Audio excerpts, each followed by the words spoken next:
Good morning everyone. Online मेरी voice सुन पा रहे हैं?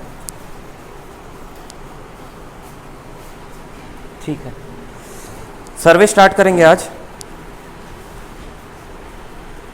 सर्वे सब्जेक्ट ऐसा है, मेरा मानना है कि बहुत अच्छा स्कोर किया जा सकता है, लेकिन एक ऐसा सब्जेक्ट है जिसमें गलतियां सबसे ज़्यादा होती हैं, क्योंकि हम सर्वे में क्वेश्चंस को सोचते हैं कि इजी है, लेकिन वो हमसे गलतियां करवाता है। सिली मिस्टेक्स इसमें होते हैं।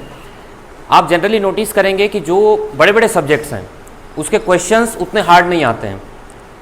अगर मैं स्ट्रक्चर की बात करूं या मॉस की बात करूं, सिंपल डायरेक्ट क्वेश्चन पूछेगा, अगर आपको आता है तो आप बना लेंगे। ये सब में थोड़ा बहुत घुमा के क्वेश्चन पूछता है। मैं क्लास में जो बताऊंगा आप ऐसा पढ़िएगा कि आपको अलग से नया पढ़ने का ज़रूरत ना पड़े। एक बार आप यहाँ पे देख लिए तो बस एक बार रिवाइज कर लें तो आपका हो जाएगा।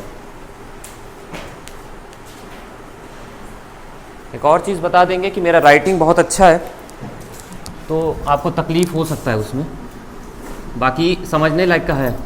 क्या होता है सर्वे?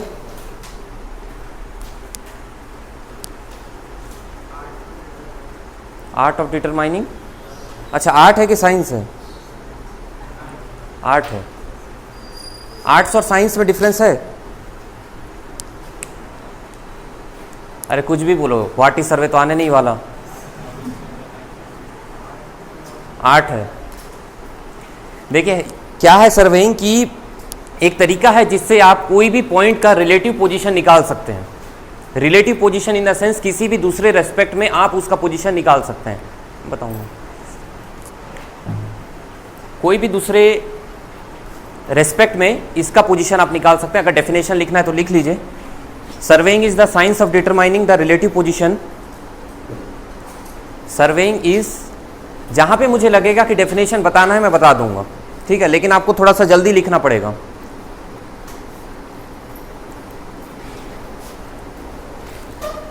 Surveying is the science of determining the relative positions on the ground, the relative positions on the ground along with their elevations, the relative positions on the ground along with their elevations। Surveying एक science है जिसके चलते हम relative position निकाल सकते हैं उसके elevation के साथ, ना सिर्फ उसका पोजीशन मतलब उसका एलिवेशन भी, ठीक है। कौन कौन से रिलेटिव पोजीशन जनरली हम निकालते हैं? क्या क्या होता है?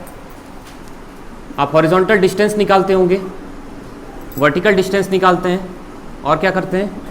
हॉरिजॉन्टल एंगल निकालते हैं और वर्टिकल एंगल निकालते हैं, है ना। यही चार चीज़ है, चार मेजर चीज़ है, ठीक है। नेक्स्ट आप लिख लीजिएगा टाइप्स ऑफ सर्वे। सर्वे को क्लासिफाई करने का बहुत सारे मतलब फैक्टर्स हैं। पहला फैक्टर अगर मैं बताऊं, लिखिएगा based on accuracy required. Based on accuracy required, based on accuracy required. Online में वॉइस या पिक्चर में अगर कुछ दिक्कत होगा तो बताइएगा। बेस्ड ऑन एक्यूरेसी रिक्वायर्ड में क्या क्या आता है आप सभी पढ़ चुके हैं। क्या है इसमें? एक प्लेन है और जियोडेटिक है। क्या डिफरेंस है दोनों में? प्लेन में हम अर्थ के कर्वेचर को कंसिडर नहीं करते हैं, है ना, और जियोडेटिक में हम करते हैं। हमारा अर्थ का सरफेस कैसा है? ऐसा है। अर्थ का रेडियस कितना है?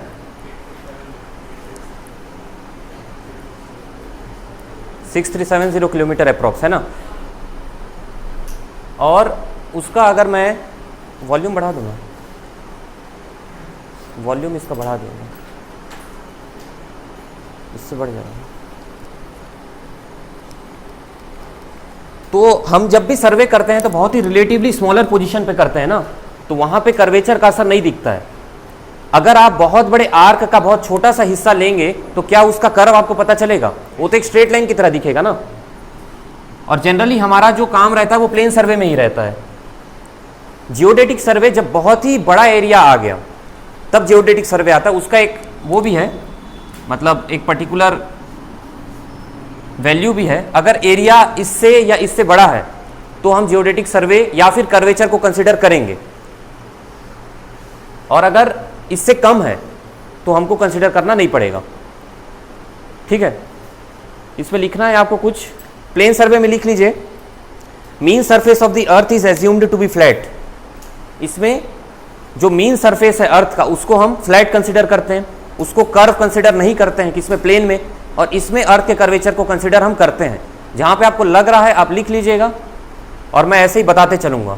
ठीक है, ये वैल्यू भी लिख लीजिएगा। एक क्वेश्चन आता है, बोलेगा कि अर्थ का कर्वेचर को कब कंसिडर करते हैं या जियोडेटिक सर्वे को आप कब कंसिडर करेंगे। ऑप्शन है, ये क्वेश्चन कहीं भी देखे भी होंगे आप, इसमें क्या आंसर है,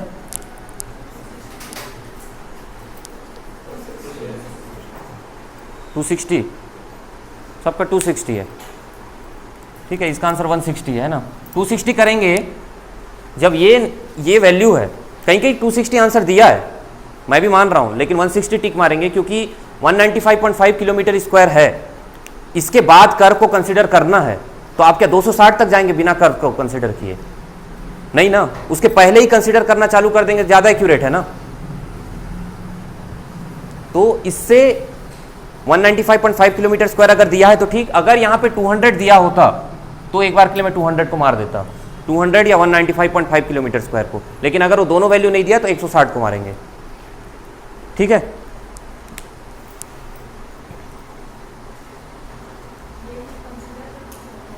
किसको?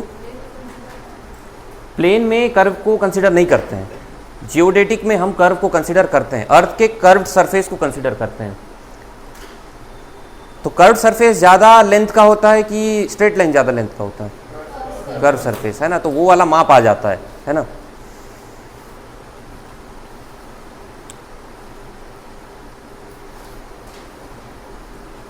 कहते हैं कि इतना में 1 सेकंड का डिफरेंस आता है, उतना पढ़ने का ज़रूरत नहीं है। जब इतना किलोमीटर स्क्वायर होता है तो 1 सेकंड का डिफरेंस आ जाता है। सेकंड क्लासिफिकेशन है, ये क्लियर है सबको? मेरा ये मानना है कि आप मेरे क्लास में बैठे हैं तो अलग से आपको कॉपी निकाल के नहीं पढ़ना पड़ेगा, एक बार रिवाइज करेंगे और क्वेश्चन सब बनेगा, लेकिन ध्यान पूरा यही होना चाहिए। Based on place of survey, place of सर्वे के हिसाब से बताइए क्या क्या है। और place of survey, land survey है, और एरियल सर्वे है, हाइड्रोग्राफिक सर्वे प्लेस ऑफ सर्वे में आएगा। हाइड्रोग्राफिक आएगा प्लेस ऑफ सर्वे में, हाइड्रोग्राफिक हो गया और अंडरग्राउंड सर्वे हो गया। नाम से क्लियर है सबको? आप यहाँ पे सर्वे करेंगे तो लैंड सर्वे हो गया। लैंड सर्वे में क्या क्या आप करेंगे? सर्वे लाइंस डिटरमाइन करेंगे, मतलब जो हम जनरली कंस्ट्रक्शन में करते हैं वो लैंड सर्वे हो गया। हाइड्रोग्राफिक में क्या होगा? वाटर वाला है, वाटर में कुछ भी अगर सर्वे होगा उसको हाइड्रोग्राफिक सर्वे बोलेंगे। एरियल सर्वे जब आप करेंगे तो एरियल हो गया, अंडरग्राउंड, अंडर द सरफेस करेंगे तो अंडरग्राउंड हो गया। नहीं, एस्ट्रोनॉमिकल सर्वे जो आएगा वो इसमें आएगा आपका पर्पस, एस्ट्रोनॉमी एक पर्पस है तो उसमें आता है वो, या लिख भी सकते हैं इसमें, कोई उसमें वो बात नहीं है।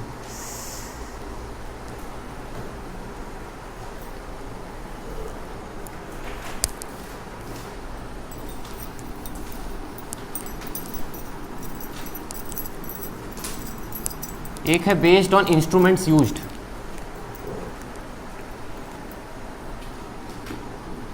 इंस्ट्रूमेंट्स के हिसाब से क्या क्या है। अब जो आप इसमें देखेंगे ना, इसमें जो भी आप देखेंगे इंस्ट्रूमेंट्स यूज्ड में, वो सब आप डिटेल में भी पढ़ेंगे। ठीक है, क्या क्या है शुरू से बताइएगा, स्टार्ट कहाँ से करते हैं हम? चेन सर्वे से, फिर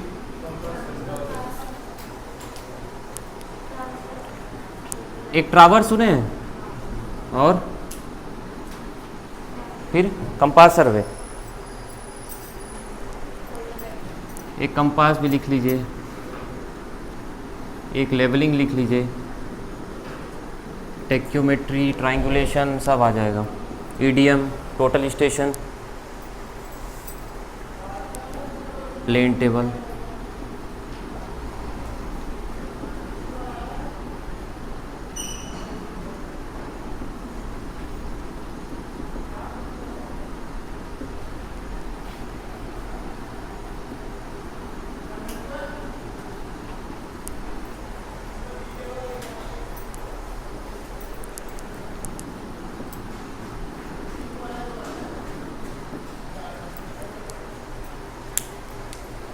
चेन सर्वे में क्या होता है, हम बस चेन या टेप का इस्तेमाल करते हैं, है ना। एक लीनियर मेजरमेंट कर सकते हैं आप, क्या एंगुलर मेजरमेंट कर सकते हैं चेन से?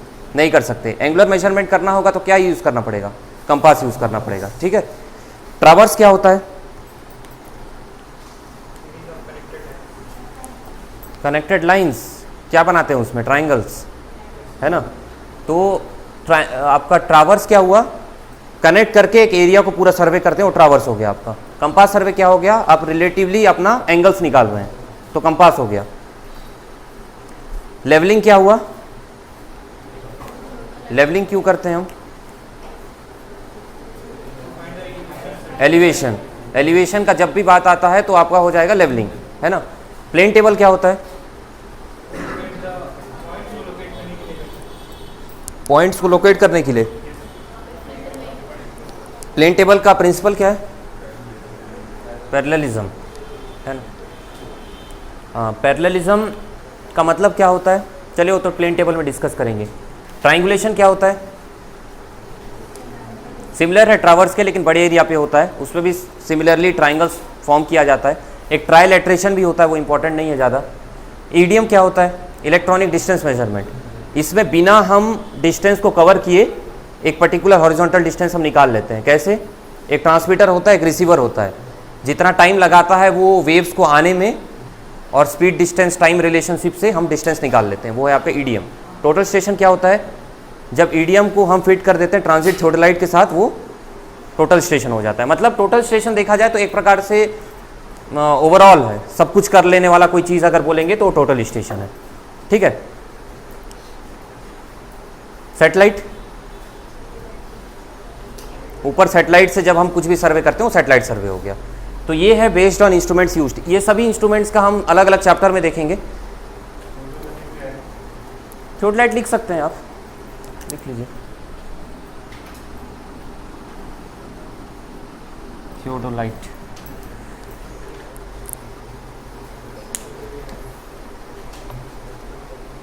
ये सबका एक एक लाइन नहीं लिखना है ना, ठीक है।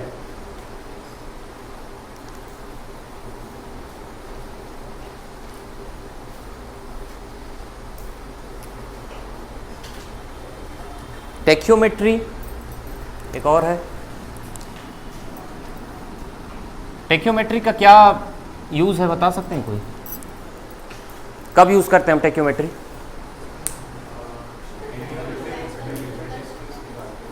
हाँ, जब हम हॉरिजॉन्टल डिस्टेंस ट्रैवल नहीं कर सकते तो हम सिर्फ एंगल का इस्तेमाल करके और स्टेडिया इंटरसेप्ट का इस्तेमाल करके हम हॉरिजॉन्टल डिस्टेंस निकाल लेते हैं, ठीक है।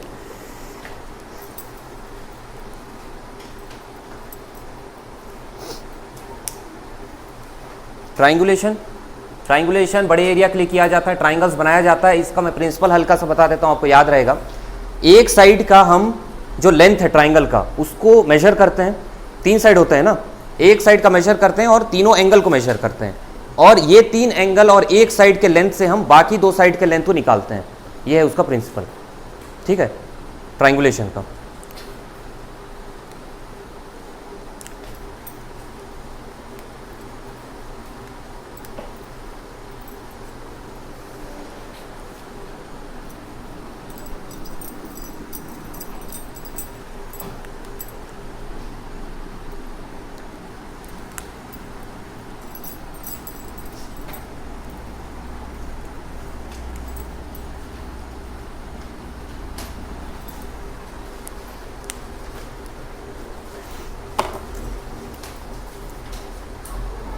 Based on purpose, geological survey. Geological survey का क्या मतलब है? जियोलॉजी का क्या मतलब है? सबसे सरफेस और सब सरफेस, इसमें हम क्या क्या देखते हैं? Joints, folds, faults. आप लोग जब बीटेक में पढ़े होंगे, जब भी हमको कोई स्ट्रक्चर बनाना हो तो इंपॉर्टेंट नहीं है क्या हमारा सरफेस और सब सरफेस में क्या मौजूद है, या फिर उसका बियरिंग कैपेसिटी कितना है, उसका रॉक स्ट्रक्चर कितना है, वो किस में आता है? जियोलॉजिकल सर्वे में। इसमें एक एक वर्ड अगर आपको नहीं समझ में आता है तो उसी वक्त लिख लिया कीजिए।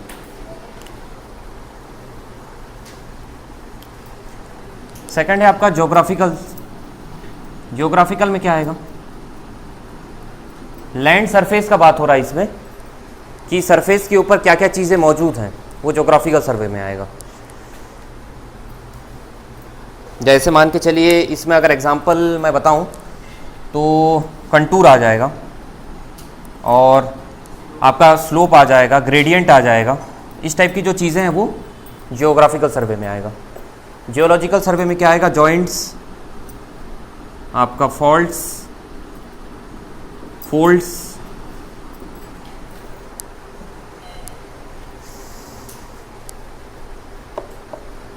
नेक्स्ट है आपका इंजीनियरिंग सर्वे, जो हमारे लिए सबसे इंपॉर्टेंट है।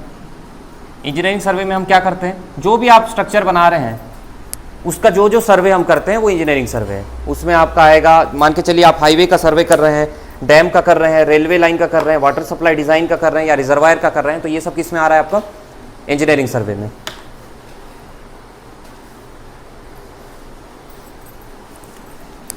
एक है आपका कैडेस्ट्रल सर्वे। क्या होता है ये? इसको मान के चलिए कोई पर्टिकुलर एरिया का बाउंड्री आपको एस्टेब्लिश करना है, पहले से प्री डिफाइंड नहीं है, आपके बाउंड्रीज पहले से प्री डिफाइंड नहीं है और आपको फिक्स करना है, तो क्या सर्वे होता है? Cadastral survey. तो इसमें लिख लीजिएगा, to fix the boundary lines.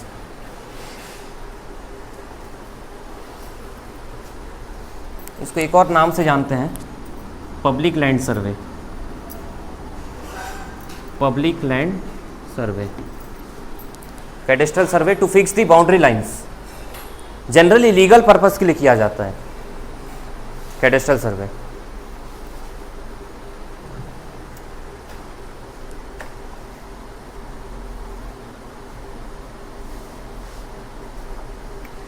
एक आता है आपका डिफेंस सर्वे।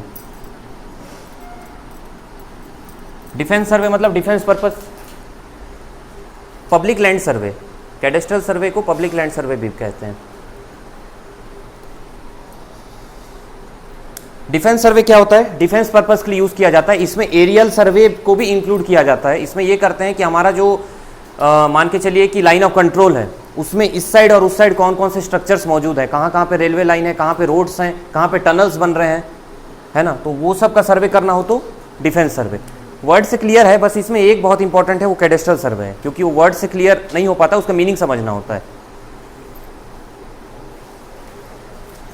एक है आपका माइन सर्वे।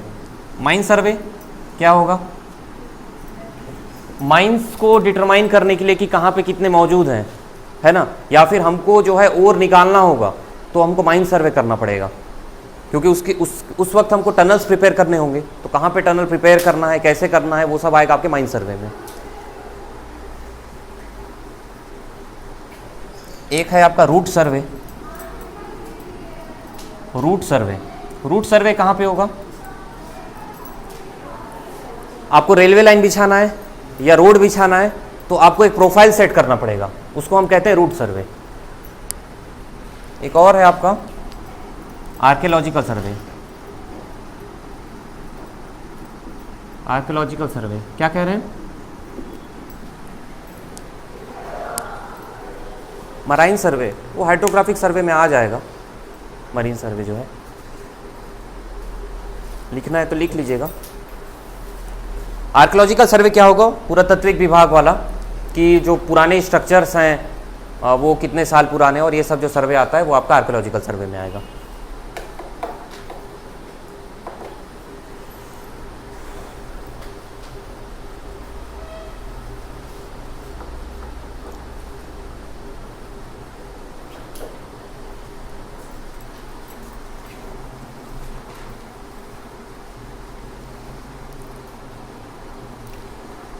टाइप्स ऑफ सर्वे सबको क्लियर है?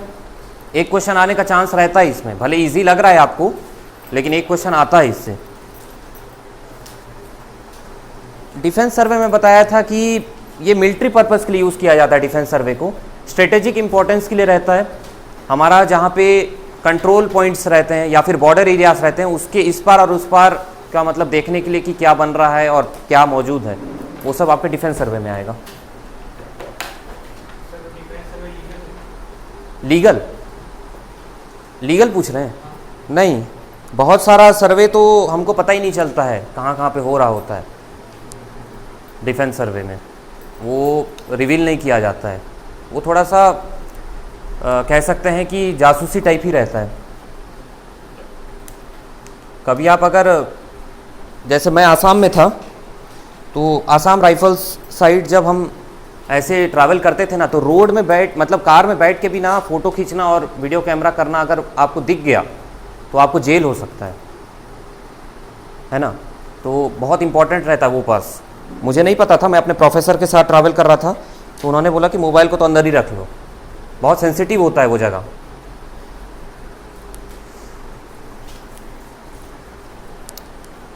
ठीक है, इसको नोट कर लिए। नेक्स्ट है आपका प्रिंसिपल्स ऑफ सर्वेइंग। सबसे बड़ा प्रिंसिपल क्या है उसमें? Working from whole to part.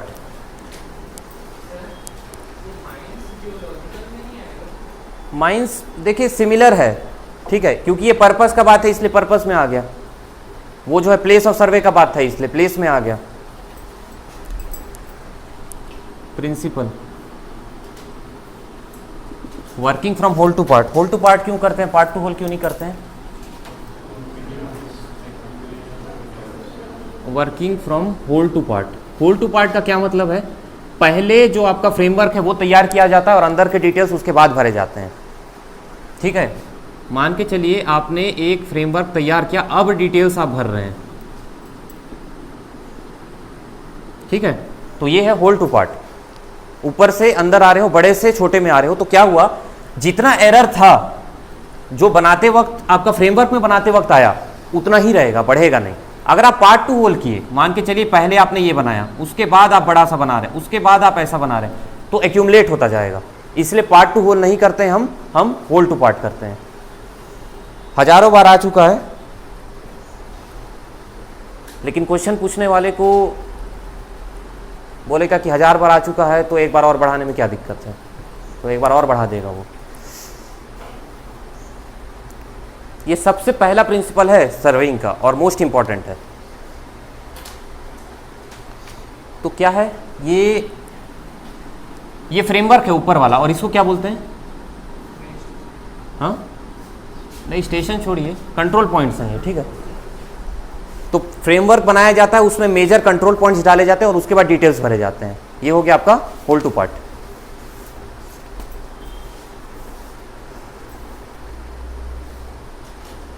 बता सकते हैं कि जो एक्यूरेसी है वो फ्रेमवर्क बनाते वक्त चाहिए होगा कि डिटेल्स भरते वक्त? फ्रेमवर्क बनाते वक्त। ठीक है, सबसे लार्ज एक्यूरेसी रहेगा फ्रेमवर्क बनाते वक्त, उसके बाद अपना एक्यूरेसी को थोड़ा सा डिक्रीज भी कर सकते हैं। सेकंड है there must be adequate provisions for check.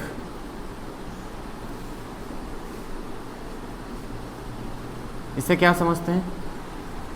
इसका सीधा साधा मैं अगर बताऊं कि कोई भी एक पॉइंट को अगर लोकेट करना है तो किसी एक पॉइंट के लोकेशन से लोकेट नहीं हो सकता, कम से कम 2 पॉइंट का रेफरेंस चाहिए होगा।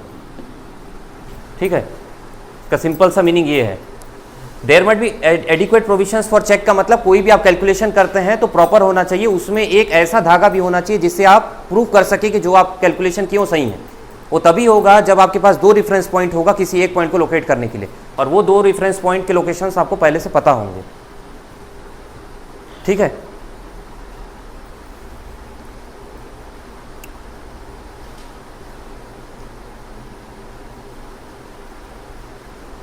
देखिए इतने सारे टाइप्स ऑफ सर्वे आपने पढ़ा। प्लेन टेबल सर्वे भी आप यूज कर सकते हैं, आप चेन भी यूज कर सकते हैं, आप टोटल स्टेशन भी यूज कर सकते हैं। किसको कहां पे यूज करेंगे वो क्या किस चीज पे डिपेंड करेगा, आपका एक्यूरेसी कितना चाहिए है ना, और आप किस काम के लिए कर रहे हैं। अगर वो काम बहुत इंपॉर्टेंट है तो आपको जो है टोटल स्टेशन या ईडीएम की तरफ जाना पड़ेगा। काम अगर लेस इंपॉर्टेंट है तो आप जो है बाकी सब में यूज़ कर सकते हैं। तो एक और लिख लीजिएगा, choose the method of survey that is most suitable for the purpose. Choose the method of survey that is most suitable for the purpose.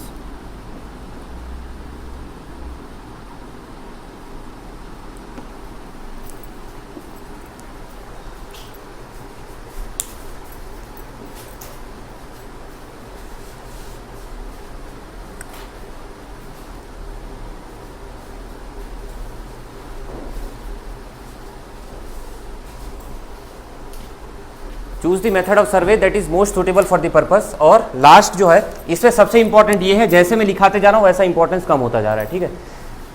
Record the field data carefully. जितना भी महंगा इंस्ट्रूमेंट दे दो, इंसान को अगर रिकॉर्ड करना ही नहीं आता है तो कोई फायदा नहीं है।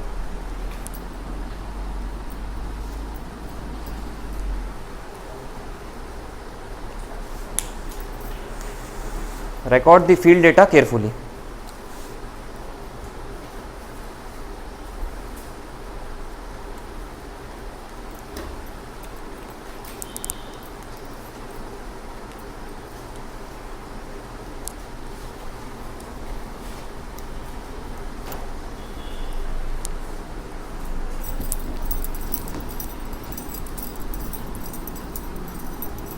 मेरा राइटिंग समझने में तकलीफ हो रहा है?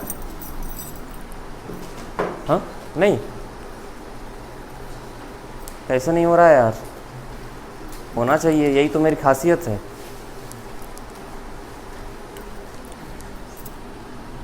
कुछ मैं यूनिट बता देता हूँ, बताइएगा। आप सबको पता ही है, एक एंगस्ट्रॉम क्या होता है?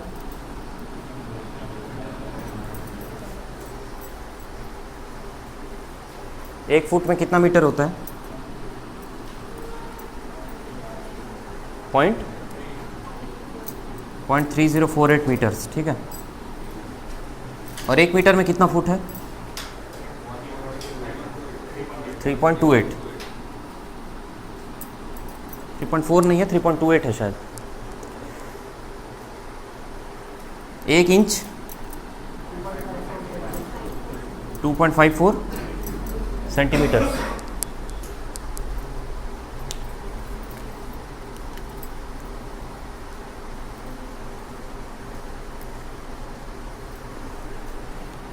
एक माइल में कितना किलोमीटर है?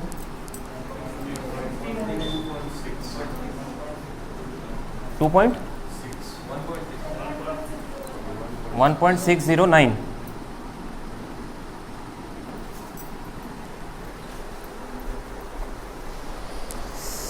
तो ऐसा था ना कि मेरे को पढ़ना नहीं पड़ा था एक माइल में कितना किलोमीटर है। मैं क्रिकेट देखता था तो ना, जब भी हम जाते थे ऑस्ट्रेलिया इंग्लैंड, तो किलोमीटर पर आवर की बात नहीं करते थे, माइल्स की बात करते थे। तो ना तो 90 माइल्स पर आवर बोलते थे। तो उसके बाद जो है मैं देखा कि 90 माइल्स पर आवर, वहीं पे इंडियन कमेंटेटर रहता था तो फिर वो 150 बोलता था, अप्रॉक्स वही है। तब मैं उस हिसाब से निकाला था कि 1.6 के आसपास होता होगा। 1 नॉटिकल माइल 1.852 किलोमीटर।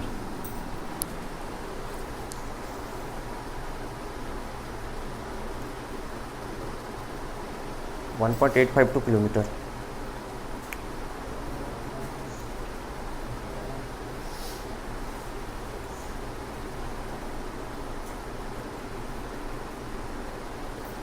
एक एकड़ में कितना फीट है या फीट स्क्वायर है?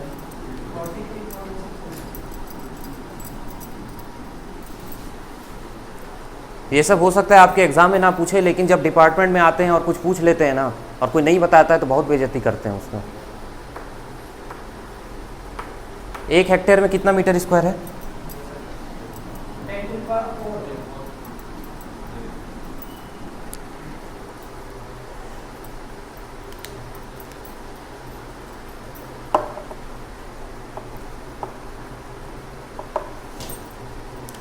एक बैरल में कितना लीटर होता है?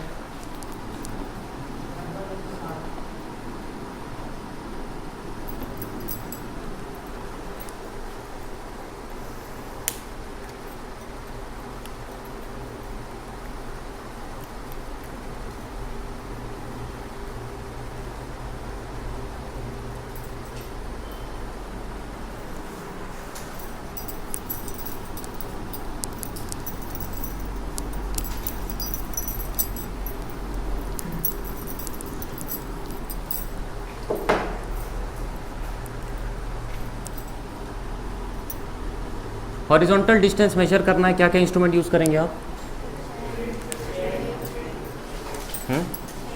टेप, चेन, ईडीएम, टेक्योमीटर, बहुत सारे हैं एक्सेट्रा। और वर्टिकल डिस्टेंस अगर मेजर करना है तो थ्योडलाइट और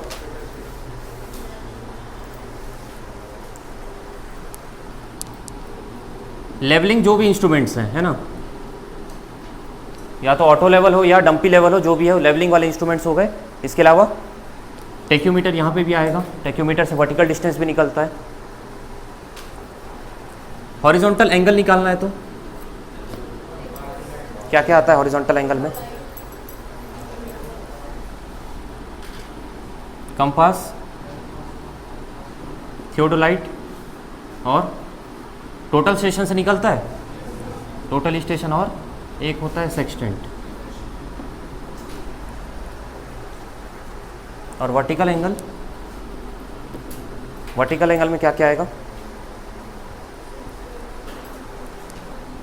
सेक्सटेंट इसमें भी है, थियोडोलाइट इसमें भी है, और एक कौन सा आता है? और एक क्या आता है जो हॉरिजॉन्टल एंगल नहीं मेजर कर सकते उससे, लेकिन वर्टिकल कर सकते हैं? क्लिनोमीटर।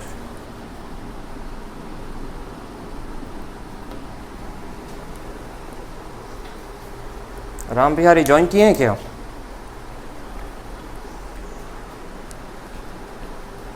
बढ़िया। प्लान और मैप में क्या डिफरेंस है?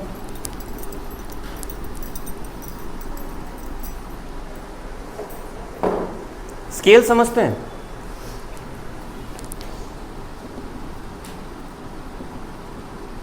कौन सा बड़ा है? 500 बड़ा है ना, ऊपर वाला बड़ा है। वैल्यू देखिएगा हमेशा स्केल में, कंफ्यूज हो जाएंगे नीचे वाला डिनोमिनेटर देख के, बहुत लोग होते हैं। ठीक है, 1:100 एक बड़ा स्केल है। ठीक है, बड़ा स्केल का क्या मतलब होता है? 1:100 का मतलब अगर ग्राउंड में 100 है तो मैप या प्लान में आप कितना दिखा रहे हैं? 1 दिखा रहे हैं, है ना। और 1:500 में क्या होगा? 500 का 1 दिखा रहे हैं। तो बताइए कि मैप और प्लान, पहले तो ये बताइए मैप और प्लान होता क्या क्या है? प्लान कहां पे यूज करते हैं और मैप कहां पे यूज करते हैं? हाँ,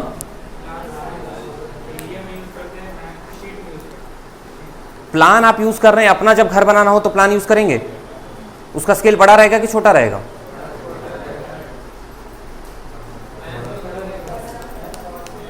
बड़ा रहेगा। मैप क्या होता है? कोई पर्टिकुलर स्टेट, डिस्ट्रिक्ट, कंट्री, मतलब रिलेटिवली बड़ा एरिया के लिए अगर करना होगा तो आपको मैप यूज करना पड़ेगा। अगर बड़ा एरिया को कवर करना है तो स्केल को क्या करना पड़ेगा? छोटा करना पड़ेगा। छोटा करोगे तब ना एक पेपर में आएगा। और प्लान थोड़ा सा बड़ा रहेगा। क्यों बड़ा रहेगा? क्योंकि उसका एरिया जो है वो उतना ज़्यादा नहीं है और उसको पेपर में डालना है। लेकिन मैप का क्या है? बहुत बड़ा एरिया को आपको पेपर में डालना है, तो स्केल को आपको छोटा करना पड़ेगा। क्लियर है ये चीज़? कोई कोई छोटा छोटा चीज़ होता है, इतना कन्फ्यूजन होता है कि आप पूरा तैयारी कर लेंगे लेकिन कवर नहीं होगा। लेकिन एक बार दिमाग में कोई लाइन के हिसाब से बिठा लेंगे ना, गलती कभी नहीं होगा। तो चीज़ों को याद करते वक्त ना रटने का कोशिश मत कीजिएगा, कोशिश ये कीजिएगा कि मैं किसी चीज़ से लिंक कर लूँ। उसको लिंक करने के बाद क्या होता है, हमारे दिमाग में हमेशा रहता है। रटा हुआ चीज़ कभी ना कभी भूल जाएंगे आप।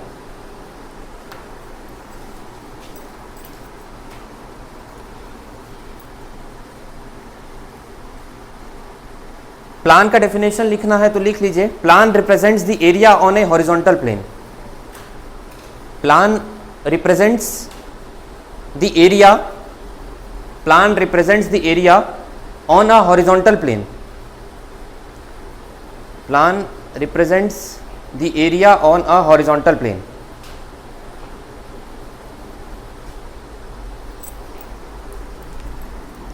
तो इसमें रिलेटिवली लार्ज स्केल है। रिलेटिवली वर्ड क्यों यूज हुआ है? मैप के कंपैरिजन में लार्जर स्केल है। और मैप क्या होता है? ठीक है,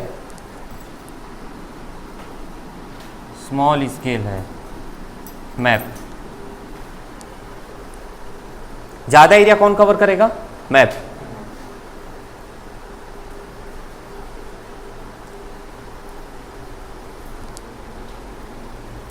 मैप में क्या क्या देख पाते हैं आप?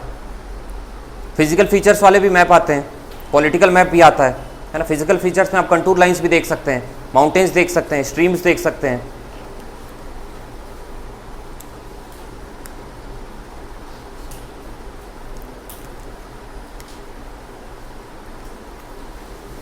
स्केल ऑफ द मैप, वैसे तो मैं बता दिया हूं, स्केल ऑफ मैप क्या होता है?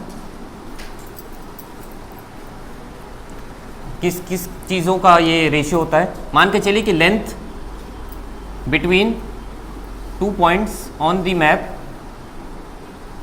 टू, या लेंथ छोड़िए, इसको डिस्टेंस लिखिए, distance between 2 points on the map upon distance between same 2 points on the ground.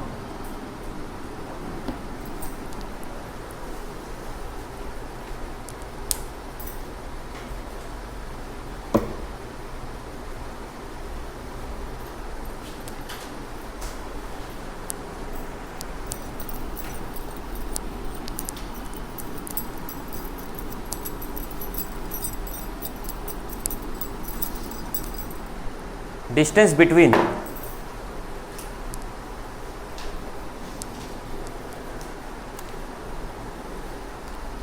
थोड़ा बहुत आपको पहले दिक्कत होगा, बिटवीन में ऐसा लिखता हूँ या कैसे पॉइंट को मैं पीटी लिख देता हूँ, तो वो सब वैसे समझना चाहिए। इंजीनियर स्केल बताइए क्या है? इंजीनियर स्केल क्या होता है? हाँ, जो इंजीनियर यूज़ करता है वो इंजीनियर स्केल है। जनरली इंजीनियर स्केल ये होता है कि हम एक स्मॉलर डायमेंशन को रिलेट करते हैं एक बड़े डायमेंशन के साथ। अगर मैं बोलूँ कि 1 centimetre is equals to 50 metres, ये क्या है? इंजीनियर स्केल है। इसमें डायरेक्ट बता रहा है कि 50 मीटर ग्राउंड का और मैप में 1 सेंटीमीटर। ठीक है, ये हो गया आपका engineer scale. Representative fraction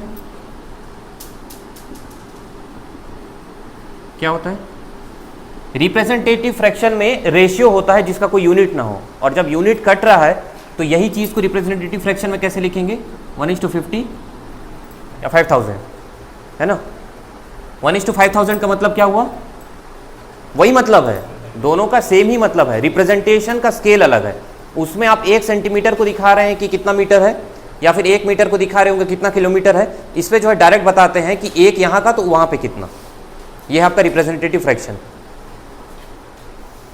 same units में इसको शो किया जाता है, मान के चलिए सेम यूनिट्स, और इसको एक छोटे यूनिट को कंपेयर किया जाता है एक बड़े यूनिट से।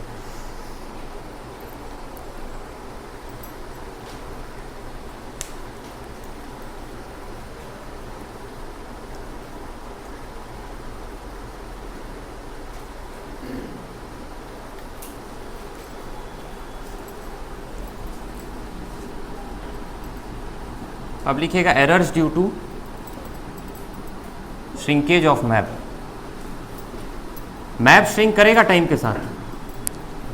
कोई भी मैप आपने बनाया है, पीस ऑफ पेपर पे ही बनाया है, तो वो श्रिंक करेगा एटमॉस्फेरिक कंडीशन के चलते।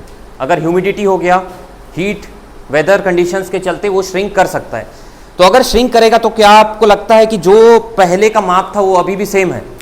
नहीं है ना। तो एक ग्राफिकल मैप आता है या ग्राफिकल स्केल आता है, उसका फ़ायदा ये रहता है कि जितना श्रिंक आपका मैप करेगा उसमें जो स्केल है वो भी उतना ही श्रिंक करेगा। तो जिस माप से आपका मैप श्रिंक कर रहा है उसी माप से अगर आपका स्केल भी श्रिंक करेगा तो आप जब कैलकुलेशन करेंगे आगे तो सही ही बताएगा। तो श्रिंकेज का उस पर असर तो नहीं पड़ेगा, या फिर जिस हिसाब से वो श्रिंक किया है उसी हिसाब से आप नहीं श्रिंक करने वाले का वैल्यू निकाल सकते हैं ना। अगर नॉर्मल स्केल रहेगा तो आप नहीं निकाल पाएंगे। ग्राफिकल स्केल में क्या होता है कि वो स्केल भी उतना ही श्रिंक करेगा जितना मैप श्रिंक करेगा। अगर आपको श्रिंकेज फैक्टर पता है या ये पता है कि कितना श्रिंक हुआ तो आप उसको एक्सपेंड करके निकाल सकते हैं कि असली में कितना है ना। तो इसमें एक लिखना है तो लिख लीजिए, graphical scale has the advantage, graphical scale has the advantage, graphical scale has the advantage that the amount of shrinkage of the map, graphical scale has the advantage that the amount of shrinkage of the map,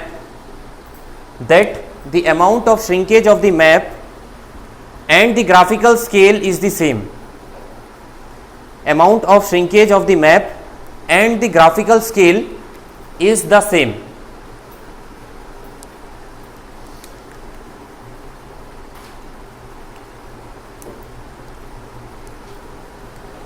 लिख लिए सब। इसमें एक numerical आता है,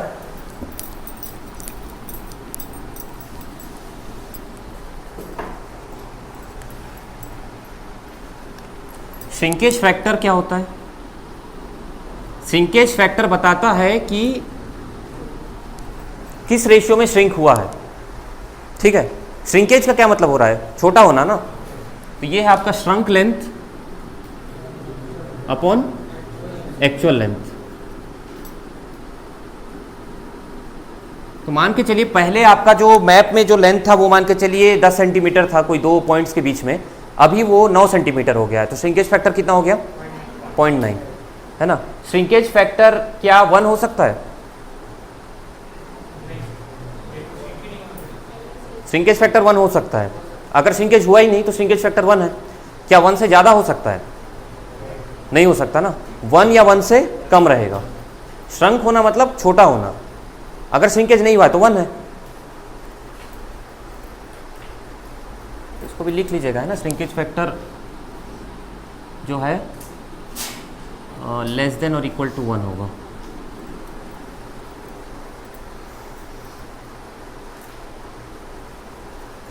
तो अगर आपको करेक्ट लेंथ निकालना होगा तो कैसे निकालेंगे?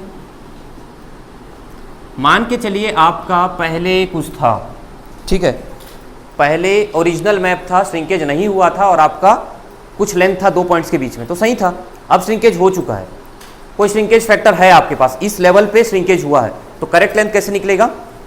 आप मेजर करेंगे अभी वाले मैप में, तो वो हो गया आपका मेजर्ड लेंथ, उसको डिवाइड करेंगे श्रिंकेज फैक्टर से, तो वो हो जाएगा आपका करेक्ट लेंथ। ठीक है, डिवाइड करने वाला कॉन्सेप्ट समझ गए ना। डिवाइड करेंगे तब तो बढ़ेगा।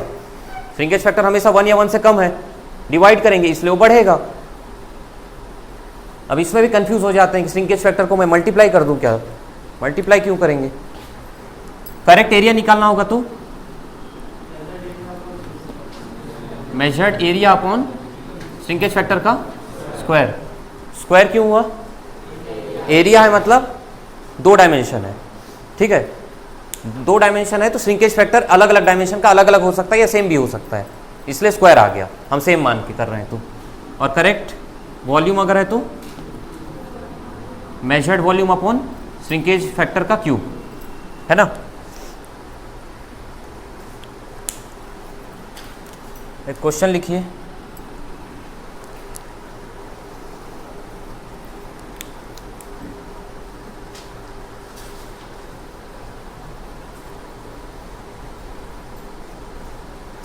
a map has a scale of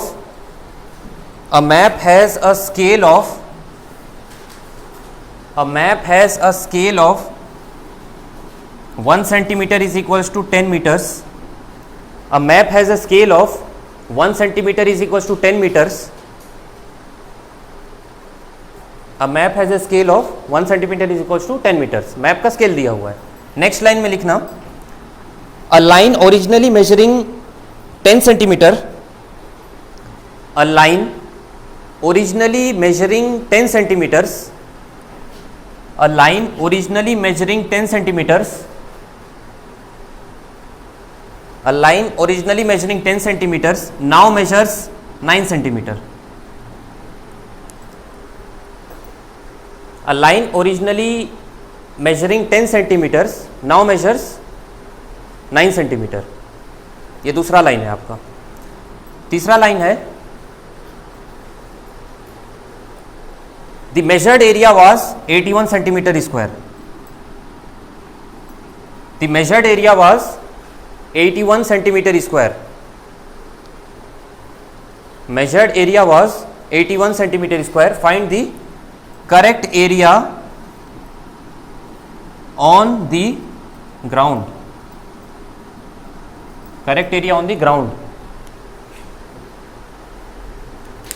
find the correct area on the ground. मैं फिर से बता दे रहा हूं, a map has a scale of 1 centimetre is equal to 10 metres, a line originally measuring 10 centimetres now measures 9 centimetres, the measured area was 81 centimetre square, find the correct area on the ground. Ground का एरिया निकालिए।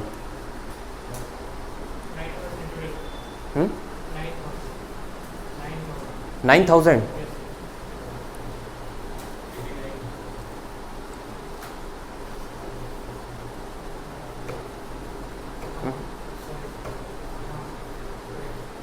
Nine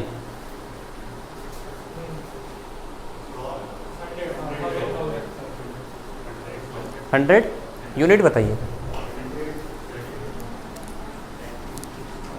100 centimetre square.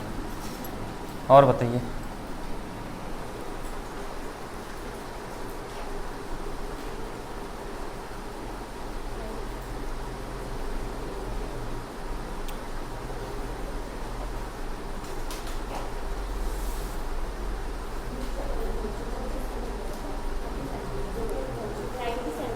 Ninety centimetre square.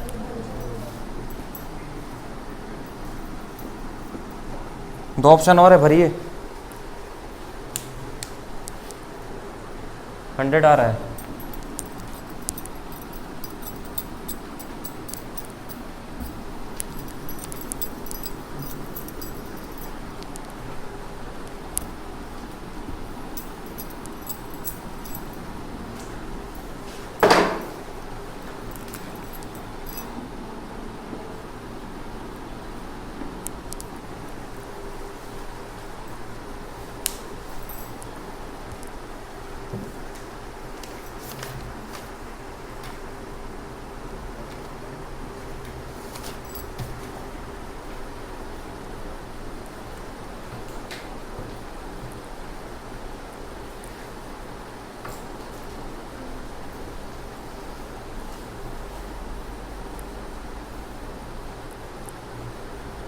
इतना तो पता चल गया ना, shrinkage factor का क्वेश्चन है, एरिया निकालना है, मेजर्ड अपॉन श्रिंकेज फैक्टर का स्क्वायर, आ गया 100।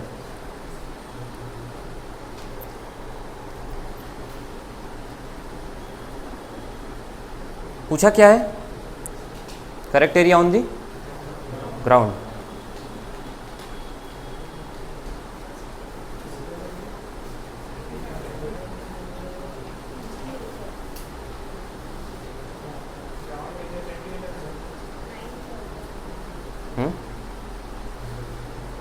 बताइए, दो ऑप्शन खाली है, कोई दिक्कत नहीं है, आपको भी अच्छा लगेगा मेरा ऑप्शन लिखाया है। 9,000।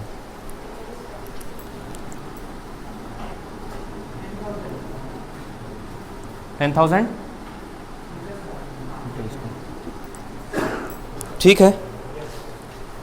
Correct area on the ground को दो बार टिक काहे मारा हूं मैं पूछ रहा है कि ग्राउंड पूछ रहा है? हाँ, ग्राउंड पूछ रहा है तो ये वैल्यू क्यों दिया है यहाँ पे? मैप का स्केल का क्या मतलब होता है? ग्राउंड मतलब क्या है? ये तो मैप का आपने बताया ना 100 सेंटीमीटर स्क्वायर। अब उसको कन्वर्ट कौन करेगा ग्राउंड पे? वो कैसे कन्वर्ट होगा? स्केल क्यों दिया? 1 सेंटीमीटर इसको 10 मीटर्स कैसे निकल रहा है? सबसे पहले आप श्रिंकेज फैक्टर निकालें, कितना आया? 9/10, 0.9 हो गया। ठीक है, अब मैप में एक्चुअल एरिया कितना है? Actual area on the map कितना आएगा? 81 सेंटीमीटर स्क्वायर डिवाइडेड बाई 0.9 का स्क्वायर, कितना हो गया ये? 100 सेंटीमीटर स्क्वायर। ये किसका एरिया है? मैप का एरिया है। मैप में वो जो एरिया है वो वाला एरिया, मैं तो ग्राउंड में पूछ रहा हूँ, तो ये वाला स्केल वहाँ पे यूज़ होगा। तो अब actual area on the ground कितना हो जाएगा? 1 सेंटीमीटर अगर 10 मीटर है तो 100 सेंटीमीटर कितना होगा? 10 का स्क्वायर, ये हो गया आपका 10,000 मीटर स्क्वायर। सबका गलती मैं बताता हूँ। 9,000 कैसे आया? हाँ, स्क्वायर नहीं किए। कौन सा स्क्वायर नहीं किए? तो 0.9 का स्क्वायर नहीं किए तो कैसे होगा? हाँ 90 सेंटीमीटर कर दिए। फिर उसको आप, तो आपको स्केल का पता था लेकिन ये नहीं पता था, है ना। 90 कैसे आया? 90 कैसे आया? 81 डिवाइडेड बाई 0.9, 90 आ गया। ठीक है, 81 डिवाइडेड बाई 0.9 का स्क्वायर 100 आ गया। ठीक है, बढ़िया है, कोई दिक्कत नहीं है, चारों आंसर सही है, लेकिन मार्क सिर्फ एक में मिलेगा, बाकी देख लीजिए। क्वेश्चन को ध्यान से पढ़ना है, क्या पूछ रहा है वो। कभी कभी कुछ वैल्यू का कोई मतलब नहीं रहता है कि ये दिया है, उसका कोई मतलब ही नहीं है, लेकिन देखिए कि वो क्या पूछा है। Correct area on the ground बोला है।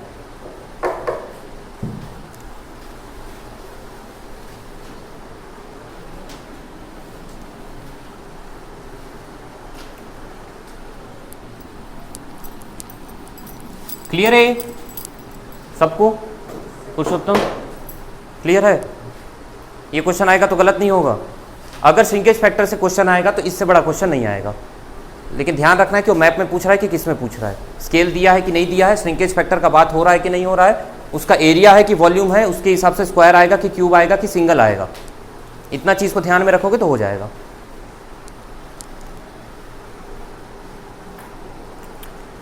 एक और लिखिएगा, error due to wrong scale. Wrong scale का क्या मतलब है? मान के चलिए आपका स्केल होना चाहिए था 1:100, या कोई पर्टिकुलर स्केल होना चाहिए था जिसमें आपको बनाना था, लेकिन आपने कितने में मेजर कर दिया? 1:50 में कर दिया, और कुछ वैल्यू आ गया आपका। अब आपको पता चला मेजर करने के बाद कि मैं तो 1:50 में निकाल दिया, लेकिन मेरे को निकालना था 1:100 में। अब उसको कन्वर्ट करेंगे, वो कैसे कन्वर्ट होता है, वो एरर क्या है? ये है आपका error due to wrong scale. ठीक है, एक चीज़ याद रखिएगा, शॉर्टकट टाइप है, हमेशा ना रॉन्ग को रॉन्ग के साथ रखिएगा और करेक्ट को करेक्ट के साथ। एक करेक्ट क्या होगा जो आपको निकालने के लिए बोल रहा है, एक करेक्ट क्या होगा जिसमें निकालना चाहिए था, एक रॉन्ग क्या होगा जिसमें आपने निकाल दिया, और एक रॉन्ग क्या होगा उससे जो वैल्यू निकला। ठीक है, इसको कैसे लिखोगे? Correct length into correct scale is equals to wrong length into wrong scale, या फिर रॉन्ग लेंथ नहीं बोलते हैं ना, रॉन्ग स्केल बोलो, और क्या बोलोगे? Measured length. ठीक है, अब अगर मैं इसको एरिया की बात करूं तो क्या हो जाएगा? अगर ये एरिया हो गया तो यहाँ पे स्केल का स्क्वायर हो जाएगा, यहाँ पे भी स्केल का स्क्वायर हो जाएगा, और ये हो जाएगा मेजर्ड एरिया, है ना। वही अगर वॉल्यूम का बात करूँ तो वॉल्यूम इंटू स्केल का क्यूब हो जाएगा, यहाँ पे भी स्केल का क्यूब हो जाएगा, और ये हो जाएगा मेजर्ड वॉल्यूम। ठीक है,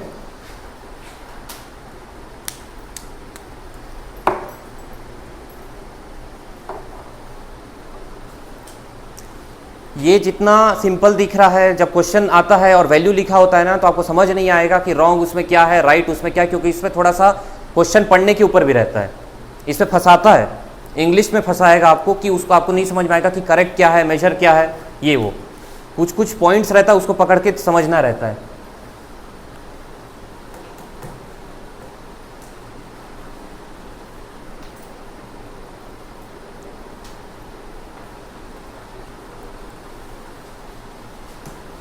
क्वेश्चन लिखना है तो लिख लीजिए, जल्दी से बनाइए। An observer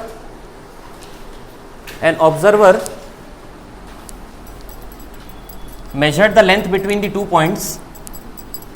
An observer measured the length between the 2 points and found out to be 300 meters.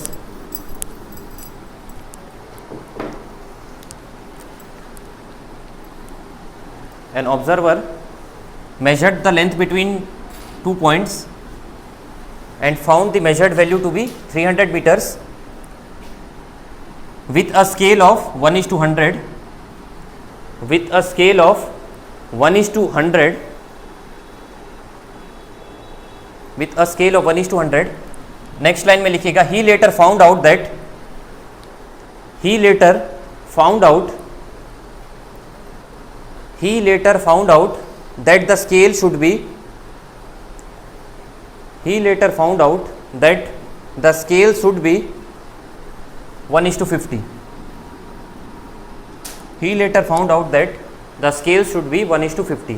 Find the correct length. Find the correct length. 150 meters.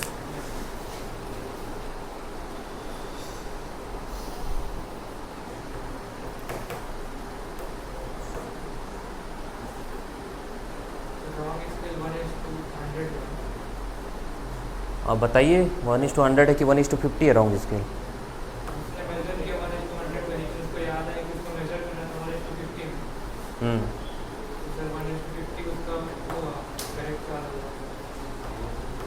सबका 150 आ रहा है?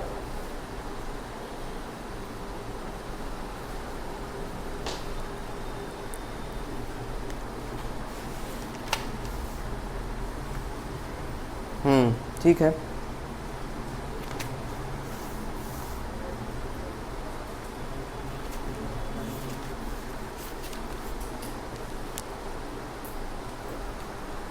आ रहा है 150 सबका?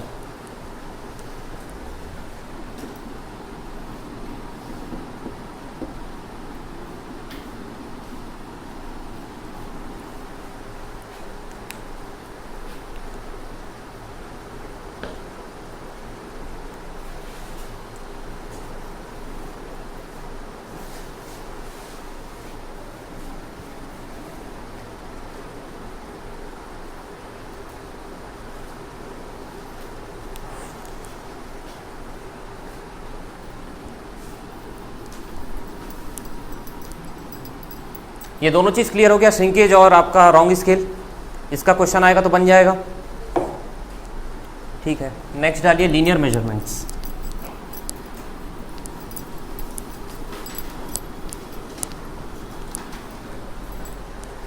लीनियर मेजरमेंट्स, लीनियर मेजरमेंट में कौन सा इंस्ट्रूमेंट आएगा? Tape chain.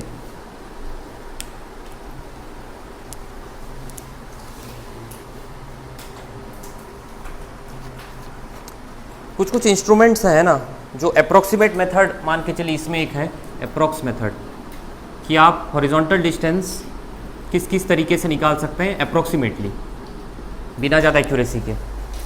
पहला है आपका पेसिंग। पेसिंग मतलब क्या है?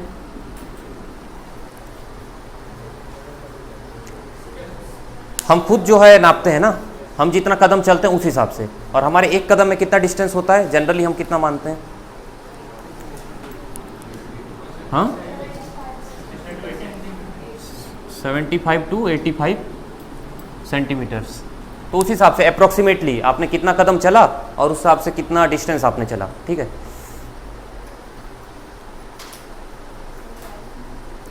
एक है आपका पेसोमीटर।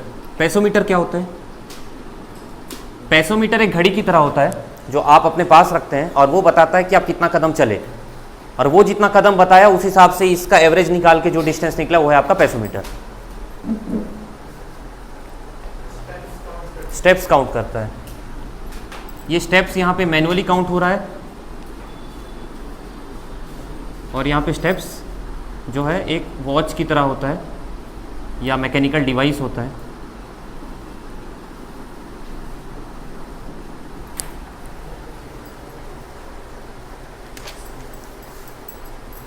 ओडोमीटर क्या होता है? गाड़ी में लगा होता है ना, वो क्या करता है? रेवोल्यूशन काउंट करता है, और जितना रेवोल्यूशन और उसके बाद सरकमफ्रेंस पता होता है, तो जितना रेवोल्यूशन और सरकमफ्रेंस ये पता होने के बाद हम डिस्टेंस निकाल लेते हैं, है ना। तो व्हीकल वाला है ये, इसमें आप क्या क्या वो करते हैं, इसमें आप रेवोल्यूशन निकालते हैं।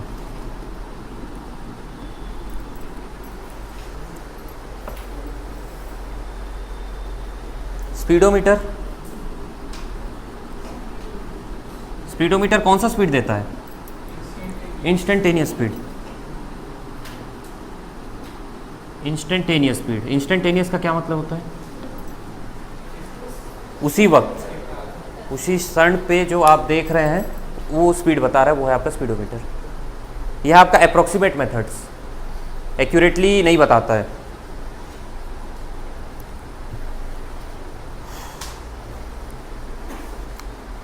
अब मान के चलिए आप चेन्स का इस्तेमाल कर रहे हैं, तो चेन्स का इस्तेमाल कर रहे हैं तो आपको लगता है कि चेन बहुत एक्यूरेट होगा। चेन भी बहुत एक्यूरेट नहीं है, लेकिन सिंपल है, बहुत ज़्यादा एक्सपर्टीज नहीं चाहिए, सुपरविजन बहुत ज़्यादा नहीं चाहिए, एक अप्रॉक्सीमेट वैल्यू आप निकाल सकते हैं, है ना। अगर आपको रफ एरिया निकालना है, रफ लेंथ्स निकालने हैं, बहुत बड़ा काम नहीं करना है जिसमें एक्यूरेसी चाहिए, तो आप चेन का इस्तेमाल कर सकते हैं।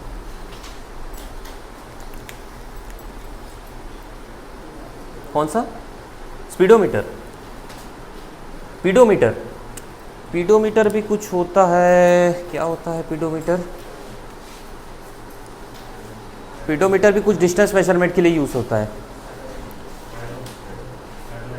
पेडोमीटर वो भी स्टेप मेजरमेंट के लिए ही होता है, लेकिन उसका जो तरीका है वो दूसरा है। देखिएगा, बताइएगा। चेन्स में कौन कौन से हैं? पहले बताइए रेवेन्यू चेन। रेवेन्यू चेन का बताइए क्या है और कितना इसमें, कितना लेंथ होता है और कितना इसमें लिंक्स होते हैं।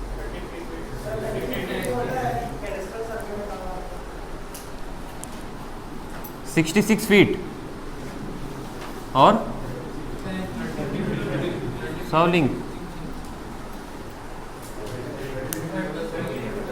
33 फीट होता है घंटर से। अच्छा, ठीक है। 16 होता है, 16 फीट और 100 लिंक, 33 फीट और 16 लिंक, ठीक है। तो एक लिंक में कितना फीट? 33/16, है ना। या फिर अगर इस तरीके से बोल दिए तो 21/16 फीट, ठीक है।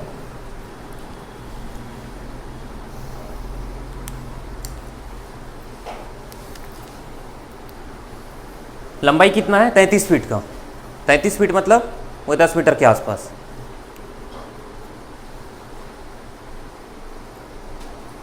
घंटर चेन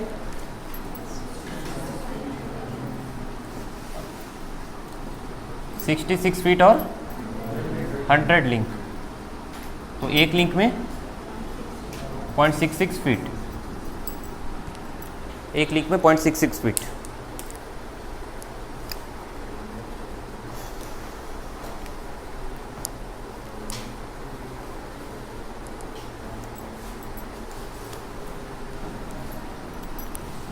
एक माइल में एक यूनिट होता है फरलॉन्ग, आप याद रख सकते हैं, या 80 घंटर चेन याद रखिए। 80 घंटर चेन होता है एक माइल में, करीब करीब 5280 फीट होता है।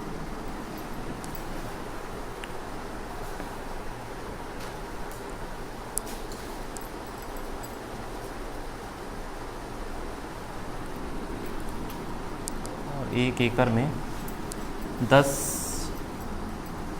घंटर चेन का स्क्वायर होता है। 10 घंटर चेन का स्क्वायर।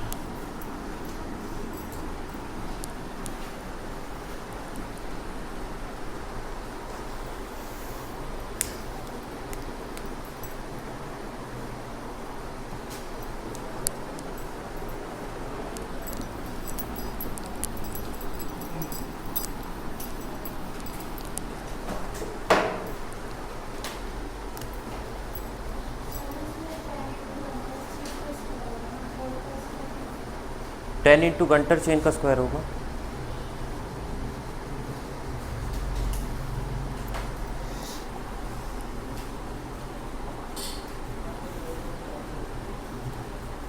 $66 का स्क्वायर, 660 का स्क्वायर। एक बार 660 का स्क्वायर कीजिए तो 660 का स्क्वायर, 660 का स्क्वायर 4356 600। और 66 स्क्वायर का कीजिए 4356। ठीक है, 10 इंटू घंटा चेन का स्क्वायर है।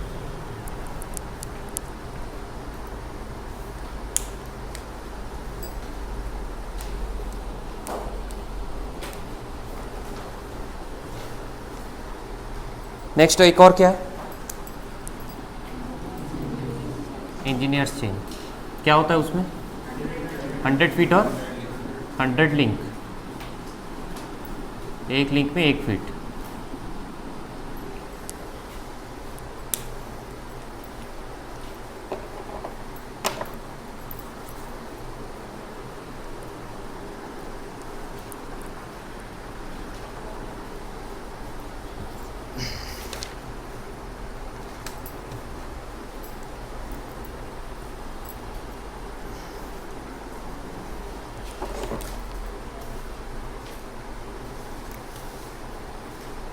जो चेन के करेक्शंस है ना वो टेप के साथ ही देखेंगे।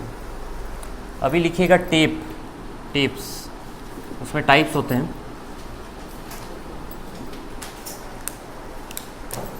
इसका पहला है आपका क्लॉथ या लिनन टेप्स। ठीक है,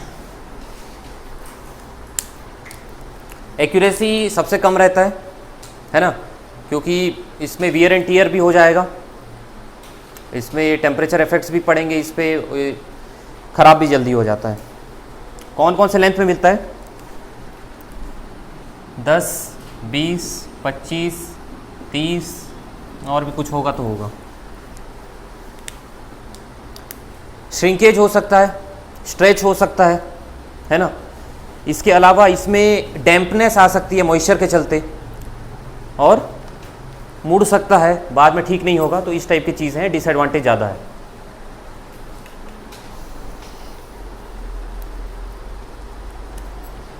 इसलिए इसको कभी कभी ना प्लास्टिक कोटिंग कर दिया जाता है, लेकिन फिर भी वो उतना एक्यूरेट नहीं होगा। नेक्स्ट है आपका glass fibre tapes. Glass fibre tapes, glass fibre tapes में क्या हो जाएगा, अब ये टेप जो लिनन या प्लास्टिक के थे उनको ग्लास फाइबर से कोट किया जाता है। ठीक है, तो इसमें फ़ायदा क्या होगा, फ्लेक्सिबल रहेगा, स्ट्रॉन्ग रहेगा, श्रिंक नहीं होगा, स्ट्रेच नहीं होगा। इससे ज़्यादा बढ़िया है, लेकिन एकदम बढ़िया ये भी नहीं है। ठीक है, बहुत ज़्यादा एक्यूरेसी ये भी नहीं देगा। एकदम छोटा छोटा चीज़ें मैं नहीं लिखा रहा हूँ, आप सुन लीजिएगा। नेक्स्ट इसके बाद क्या है, इससे ज़्यादा accurate metallic tapes. Metallic tapes में क्या डिसएडवांटेज होगा,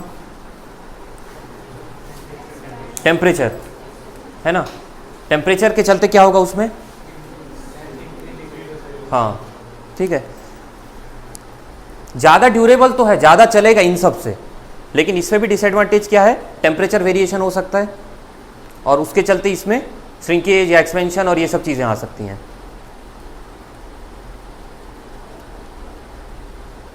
और किसमें क्या डिसएडवांटेज हो सकता है, करोशन हो सकता है ना। लिख लीजिएगा ये सब, आपका करोशन भी लिख लीजिएगा, एक्सपेंशन कॉन्ट्रैक्शन वाला जो पॉइंट है वो भी लिख लीजिएगा। एक और है इसके बाद, कौन सा, इसके बाद क्या आ सकता है, मेटेलिक टेप की जगह आप स्टील टेप्स यूज़ कीजिए। स्टील टेप्स इससे बेटर है, कोई भी मेटल से बेटर हो जाता है आपका स्टील टेप, है ना।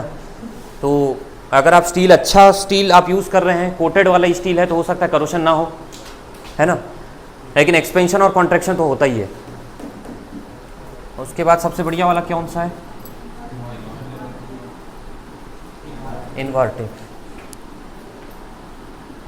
क्या होता है उसमें, स्टील और निकल, कितना परसेंट में, 64 और 36।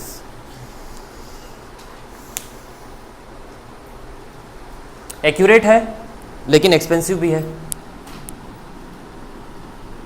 एक्यूरेट और एक्सपेंसिव।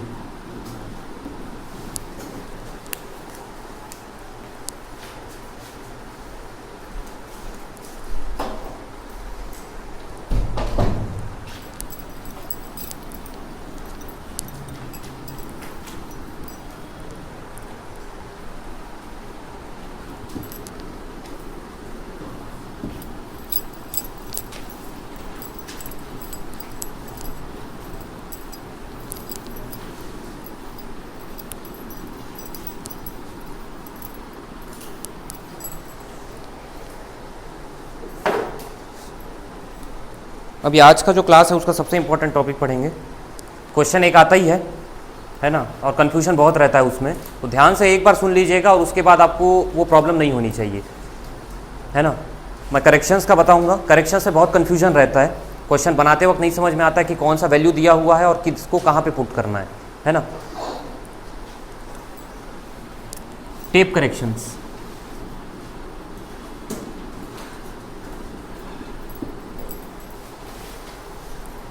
क्या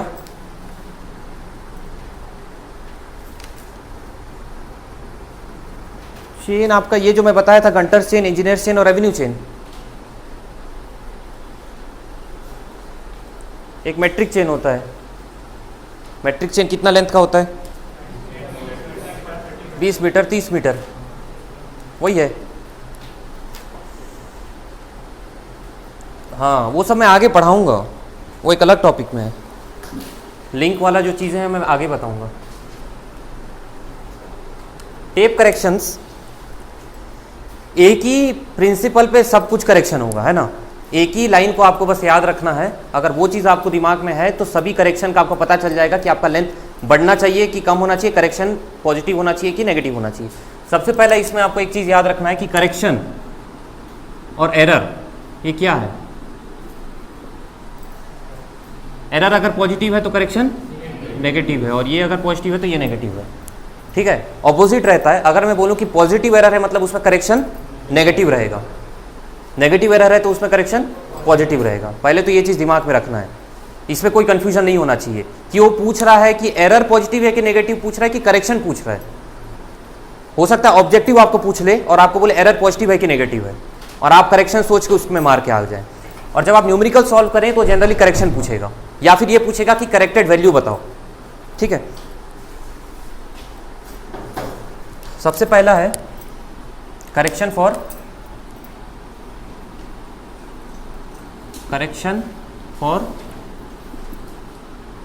स्टैंडर्ड, दोनों क्या बोल रहे हैं?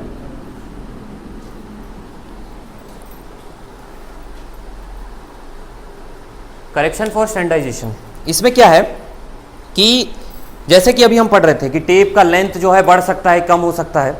मान के चलिए कि कोई 30 मीटर का आपका टेप जब मैन्युफैक्चर हुआ था तब 30 मीटर का था, ठीक है। अब क्या है, उसका लेंथ बढ़ गया है, वो 30.1 हो गया है। आपका टेप का लेंथ 1 सेंटीमीटर बढ़ गया है। 1 सेंटीमीटर बढ़ा है, कितना बढ़ा है? 0.1 मीटर मतलब कितना सेंटीमीटर? 10 सेंटीमीटर, तो 0.1 मीटर बढ़ गया है, ठीक है। आपने यही टेप को अब यूज़ कर रहे हैं, इसमें भले ये 30.1 का है लेकिन इसमें लिखा कितना है? 30 लिखा है। आप मेजर करते वक्त 30 के हिसाब से मेजर करेंगे?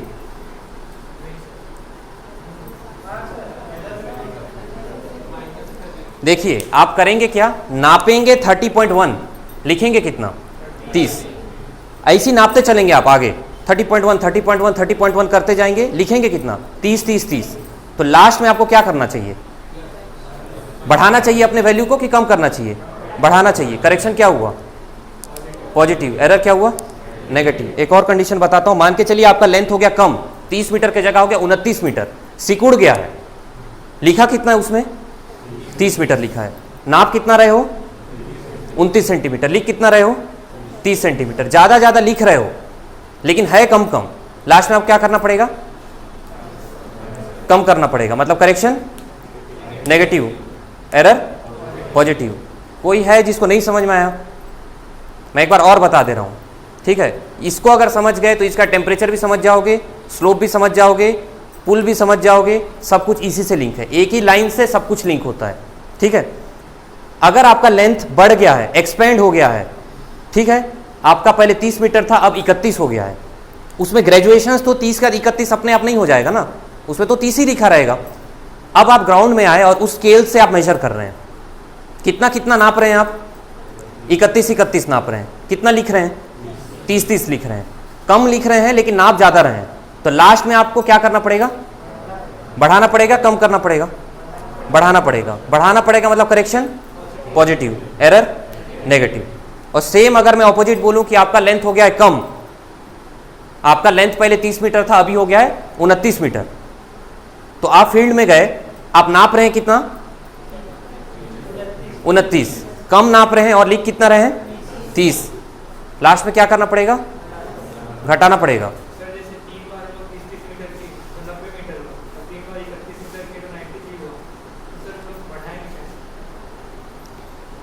कंफ्यूजन हो रहा है, मैं जिस हिसाब से बताता हूं उसी हिसाब से सोचा कीजिए ना। आप अगर वैल्यू को दिमाग में रखेंगे तो हमेशा कंफ्यूज होंगे, कॉन्सेप्ट को दिमाग में रखेंगे तो कभी दिक्कत नहीं होगा। अगर आपका लेंथ बढ़ा हुआ है, आपका लेंथ बढ़ा हुआ है ना, मान के चलिए 31 हो गया है, आप नापते समय 31 नाप रहे हैं, लेकिन उसमें वैल्यू कितना लिखा हुआ है 30 ना, तो लिखते समय कितना लिखेंगे आप, 30 ही लिखोगे। भले वो 93 का था लेकिन आपने लिखा कितना 90, क्या करना पड़ेगा, बढ़ाना पड़ेगा ना। 93 सही है ना, तो आपको 90 से 93 में आना पड़ेगा, तो क्या करोगे उसके लिए, बढ़ाओगे ना, बढ़ाओगे मतलब करेक्शन पॉजिटिव, एरर नेगेटिव, ठीक है। और सेम चीज अगर मैं बोलूं कि अगर आपका लेंथ कम हो गया है, तो लेंथ अगर कम हो गया है तो आप कैसे करेंगे, आप फील्ड में गए 29 मीटर का चेन लेके, है ना, और उसमें लिखा हुआ 30 है, तो आप 30 लिखते जा रहे हो, लेकिन वो असली में आप नाप कितना रहे हो 29, है ना, तो कैसे करोगे, बाद में कम करना पड़ेगा, और कम करेंगे मतलब correction negative, error positive. Online सबको क्लियर है, एक भी आदमी छूटना नहीं चाहिए क्योंकि इससे एक क्वेश्चन आता ही है। और मेरे को ऐसा लगता है कि जितने भी लोग तैयारी करते हैं उनमें से 10 में से 7 लोग ये क्वेश्चन को गलत करते हैं, घर में सही बनाते हैं, एग्जाम में गलत करते हैं। हमको वो नहीं बनना है जो घर में सही बनाए, घर में पूरा नॉलेज रखे, लेकिन एग्जाम हॉल में जाके हम वो नॉलेज को यूटिलाइज ही नहीं कर पाए, कोई फायदा नहीं है। 100% रख के कोई फायदा नहीं होता अगर आप एग्जाम में 60% कर पा रहे हैं। 80% ही रखिए, लेकिन 80 में से 70 बनना चाहिए, ठीक है। ये चीज एकदम क्लियर है सबको, क्वेश्चन करेंगे तो और क्लियर हो जाएगा।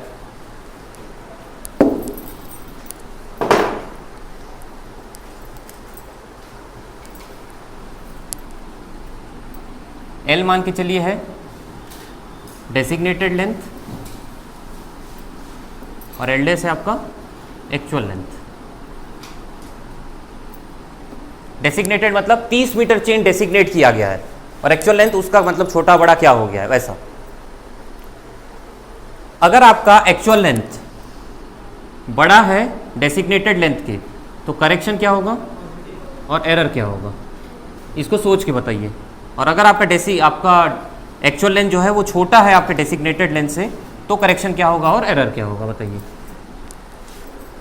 आपका एक्चुअल लेंथ बड़ा है डेसिग्नेटेड लेंथ से, 30 मीटर की जगह 31 मीटर है, तो अब दिमाग में वही सीरीज चलाइए। अगर मेरा 30 मीटर की जगह 31 मीटर है, तो मैं फील्ड में जाके 31 मीटर नाप रहा हूं, लेकिन लिख कितना रहा हूं 30, नाप रहा हूं ज़्यादा, लिख रहा हूं कम, लास्ट में क्या करना पड़ेगा, बढ़ाना पड़ेगा। बढ़ाना पड़ेगा मतलब करेक्शन पॉजिटिव, एरर नेगेटिव। ये हो गया पॉजिटिव, ये हो गया नेगेटिव। इसको देखिए, आपका एक्चुअल लेंथ कम है, 30 मीटर की जगह सिकुड़ के वो आ गया है 29 मीटर में। 29 मीटर में अगर आ गया है तो आप फील्ड में जाके क्या कर रहे हैं, नाप रहे हैं 29 लेकिन लिख रहे हैं 30, ज़्यादा लिखते जा रहे हो तो बाद में कम करना पड़ेगा। कम करना है मतलब करेक्शन नेगेटिव, एरर पॉजिटिव। इसको एक बार खुद से सोच लीजिएगा, मैं 2 मिनट का टाइम दे रहा हूं।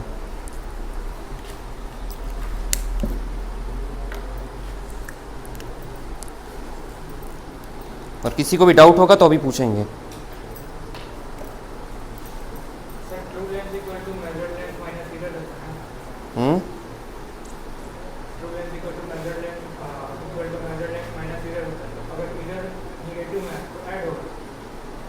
इतना कॉम्प्लेक्स काहे चले जाते हो यार, सब सिंपल रखा करो।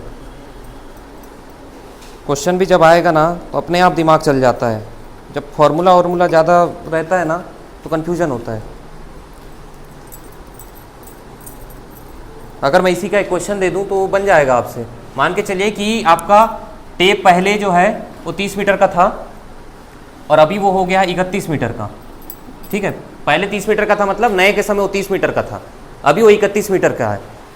31 मीटर के हिसाब से अब आपने मेजर किया, मेजर किया तो कितना आ गया आपका, मान के चलिए कि 280 आ गया। एक्चुअल लेंथ बताइए, एक्चुअल लेंथ कितना होना चाहिए? 280 से ज़्यादा होगा कम होगा? ज़्यादा होगा कि कम होगा? ज़्यादा होगा। सबको? संजना, एक्चुअल लेंथ कम होगा कि ज़्यादा होगा? अब देखिए यही वाला चीज़ को मैं फिर से बता रहा हूँ, अगर आपका टेप का लेंथ बढ़ गया है, टेप का लेंथ बढ़ा हुआ है और आपका उसमें ग्रेजुएशंस कितने हैं, 30 ही ना लिखा होगा, और ज़्यादा मेजर करके आप लिख कितना रहे हैं, कम लिख रहे हो ना, तो कम कम लिखते लिखते कम वाला वैल्यू है ये। अब लास्ट में क्या करना पड़ेगा, बढ़ाना पड़ेगा ना, तो करेक्शन उसमें पॉजिटिव हो जाएगा और एरर हो जाएगा नेगेटिव। तो उसको जब आपको कैलकुलेट करना होगा तो कैसे करेंगे? Wrong into wrong is equals to right into right. इसमें रॉन्ग क्या है 280 और रॉन्ग क्या है 31 और सही क्या है 30 और निकालना क्या है, ठीक है। इसमें किसी कोई प्रॉब्लम? पहले तो ये सोच लीजिएगा कि मेरा बढ़ना चाहिए कि कम होना चाहिए, वहीं पे दो ऑप्शन आपका एलिमिनेट हो जाएगा। ऑनलाइन क्लियर है?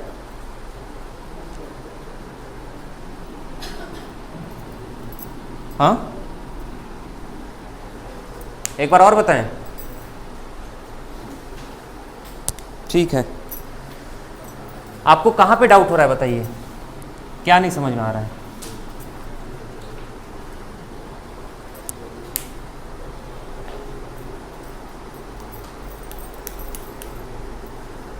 क्या नहीं समझ में आ रहा है?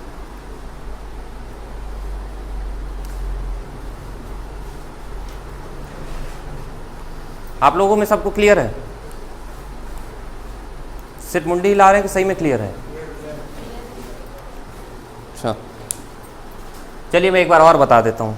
मेरे को बताने में कोई दिक्कत नहीं, मैं 100 बार बता दूंगा, आपको समझने के ऊपर है। देखिए आपका टेप या तो बढ़ सकता है या कम हो सकता है, एग्जैक्ट रह सकता है, एग्जैक्ट में तो कोई एरर ही नहीं है। अगर आपका टेप का लेंथ कम हो गया, आपका टेप का लेंथ 30 मीटर था लेकिन अब 29 मीटर हो गया है, टेप जब सिकुड़ता है तो क्या 30 मीटर 29 मीटर लिखा जाता है क्या? वहाँ पे 30 ही लिखाएगा ना। अब वो टेप को लेके गया फील्ड में तो 29 मीटर उसका एक्चुअल लेंथ है, तो 29 नाप के आप लिख कितना रहे हैं, 30 लिख रहे हैं। ज़्यादा ज़्यादा लिख रहे हैं, ज़्यादा ज़्यादा लिखते लिखते कोई वैल्यू में पहुँच गए, बाद में उसको कम करना पड़ेगा। कम करना है मतलब करेक्शन कम करना पड़ेगा, नेगेटिव करना पड़ेगा और एरर हो जाएगा उसका पॉजिटिव। अगर मैं उसका एक क्वेश्चन की फॉर्म में बोलूँ कि 29 हो गया था और 30 है, आपने मेजर किया मान के चलिए 290, या फिर मेजर किया आपने 300 मान के चलिए, तो उसका एक्चुअल कितना होना चाहिए? 290 होना चाहिए। कैसे 290 होगा? Wrong into wrong is equals to right into right के हिसाब से आपका 29 into x is equals to 30 into 300, ठीक है। उसको जाने से पहले ये सोच लीजिएगा कि मेरा वैल्यू कम होना चाहिए कि ज़्यादा होना चाहिए। अगर मेरा लेंथ कम हो गया है तो कम लेंथ के चलते मैं ज़्यादा ज़्यादा लिख रहा हूं, तो बाद में उसको कम करना पड़ेगा। अभी क्लियर हुआ?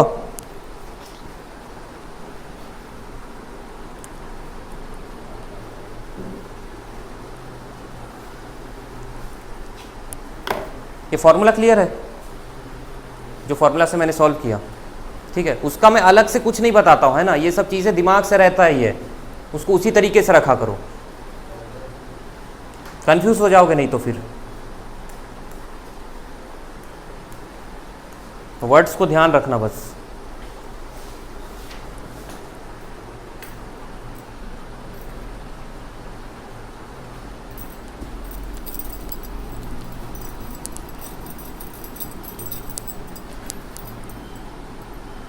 सेकंड है आपका correction for slope, correction for slope. अच्छा, ये आपका जो स्टैंडर्डाइजेशन एरर था वो पॉजिटिव और नेगेटिव दोनों हो सकता है, ठीक है। ये भी पूछता है क्या वो पॉजिटिव है कि नेगेटिव है कि बोथ है, इस टाइप से। स्लोप करेक्शन हमेशा नेगेटिव रहेगा, इसका करेक्शन हमेशा नेगेटिव है, ठीक है। Slope correction CS is equal to minus of h square upon 2L।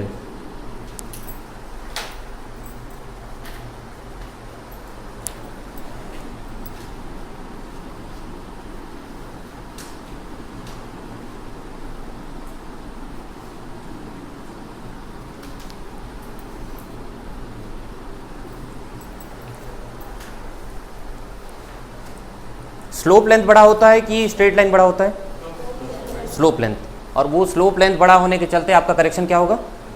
Negative, हमेशा नेगेटिव होगा। ठीक है,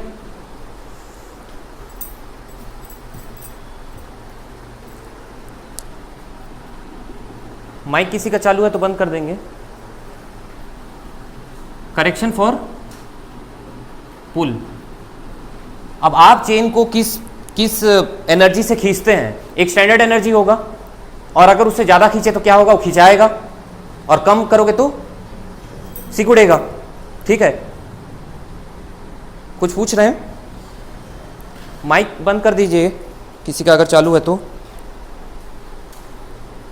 किसी का माइक चालू है तो बंद कर दीजिएगा।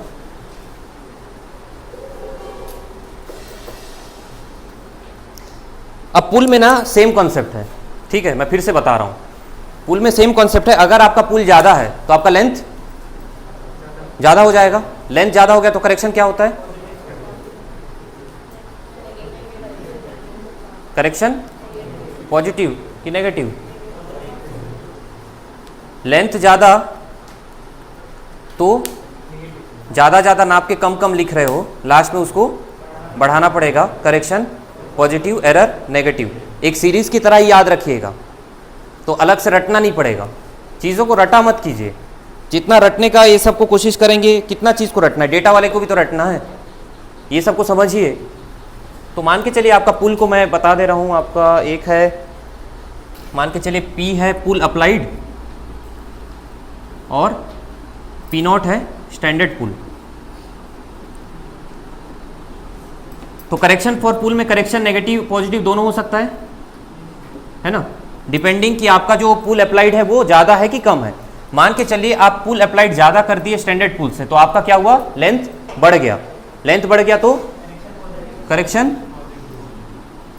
Positive, error negative.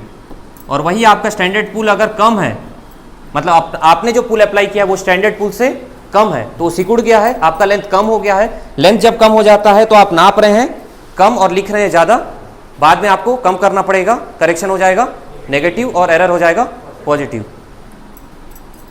तो करेक्शन आपका नेगेटिव, एरर आपका पॉजिटिव। करेक्शन और एरर जो है ऑपोजिट साइंस पे है। नेगेटिव एरर मतलब पॉजिटिव करेक्शन। इसमें जो पुल करेक्शन आता है वो होता है P minus P0 into L upon A into E. इसमें L क्या होगा? लेंथ ऑफ द टेप या फिर चेन। A क्या होगा? Area of the cross section हो गया उसका। E क्या है? Modulus of elasticity. स्टील के लिए कितना होता है? 2 इंटू 10⁵ है कि -5 है?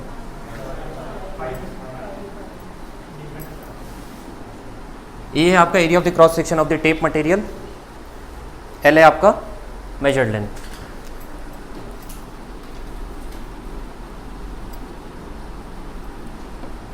एल है आपका मेजर्ड लेंथ।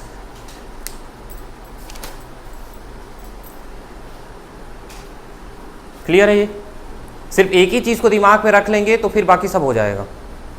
आपको ये पता होना चाहिए कि आपका लेंथ बढ़ रहा है कि कम हो रहा है। अगर बढ़ जाता है तो कैसे करेक्शन और एरर होता है, कम हो जाता है तो कैसा एरर और करेक्शन होता है।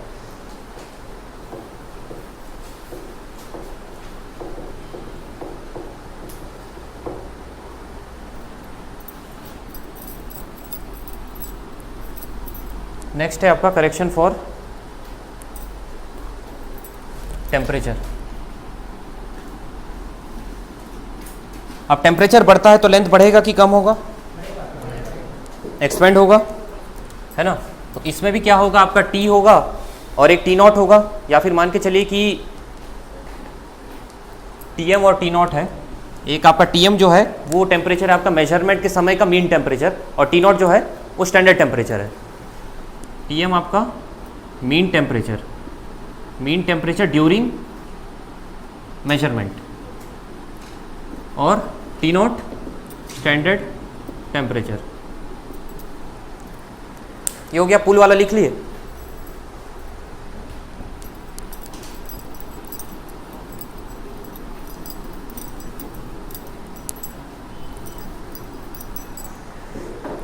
तो मान के चलिए आपका जो मेन टेम्परेचर है वो बढ़ गया T नॉट, मतलब आपके स्टैंडर्ड टेम्परेचर से, तो आपका लेंथ बढ़ गया। लेंथ जब बढ़ जाता है आपके पर्टिकुलर स्टैंडर्ड लेंथ से, तो क्या होता है? करेक्शन। रट के बता रहे हैं कि समझ के बता रहे हैं? कौन बोला रट के बता रहे हैं? कोई बोला था? नहीं। तो कैसे समझ के बता रहे हैं, कोई बताएगा मुझे? 30-30 मीटर नहीं, मुझे बताइए कि कैसे हो रहा है। टेम्परेचर बढ़ाने से लेंथ बढ़ रहा है, फिर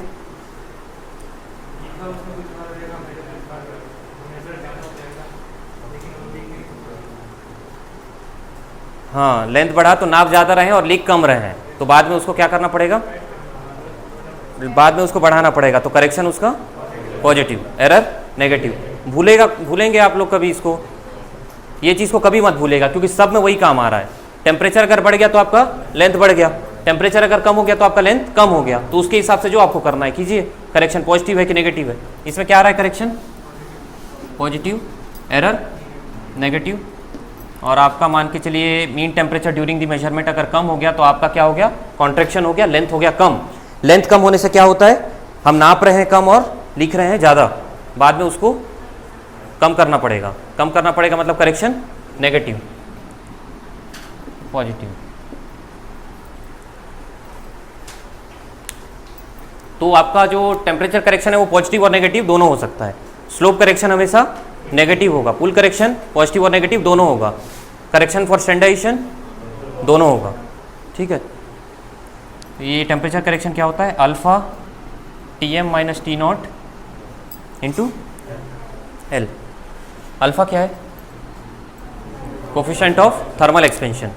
ये पर्टिकुलर मटेरियल के लिए अलग अलग होता है, जिसका अल्फा ज़्यादा वो टेम्परेचर से ज़्यादा वेरी करता है ना। इसको लिख लीजिएगा, coefficient of thermal expansion, coefficient of thermal expansion. Tm T not आपको पता ही है, L क्या हो जाएगा आपका? Measured length. आपके एग्जाम में सभी करेक्शन एक साथ नहीं आएगा, कोई एक करेक्शन का आपको पूछ लेगा। सबसे ज़्यादा चांस कौन से वाले का आने का है? फर्स्ट वाले का, है ना। उसमें आपको ये बोलेगा कि टेप मेरा पहले 30 हुआ करता था, अब जो है वो 10 सेंटीमीटर बढ़ गया, बढ़े हुए वैल्यू से या फिर अभी वाले वैल्यू से मैंने इतना मेजर किया, एक्चुअल में कितना है। गलती होगा इसमें, नहीं होना चाहिए, है ना। आपको पता है कि बढ़ा हुआ ये है, उसको मल्टीप्लाई करोगे किसके साथ? जो आपने मेजर किया उसके साथ, उसको किसके साथ इक्वेट करोगे? सही कितना टेप का लेंथ है और सही मेरा वैल्यू कितना होना चाहिए। ठीक है,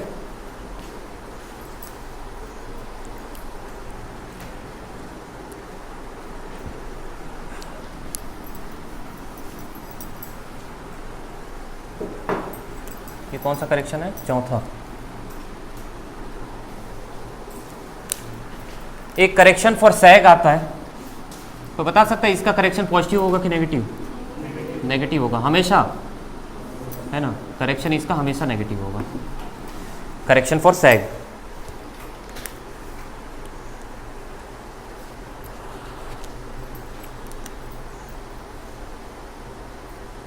इसका करेक्शन लिख लीजिएगा, W² L³ upon 24 P²।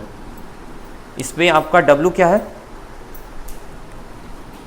Wait per unit length. L क्या है? लेंथ। P क्या है? पुल। जो आप अप्लाई कर रहे हैं वो वाला पुल। L क्या है? Length of the tape suspended between the two supports. Sag मतलब सैग कैसा होता है? ऐसा ना, ये वाला जो लेंथ है।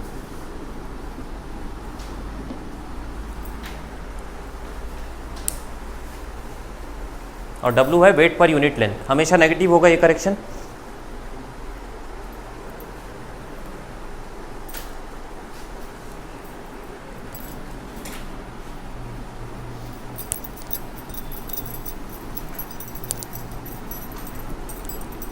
क्लास फास्ट हो रहा है क्या?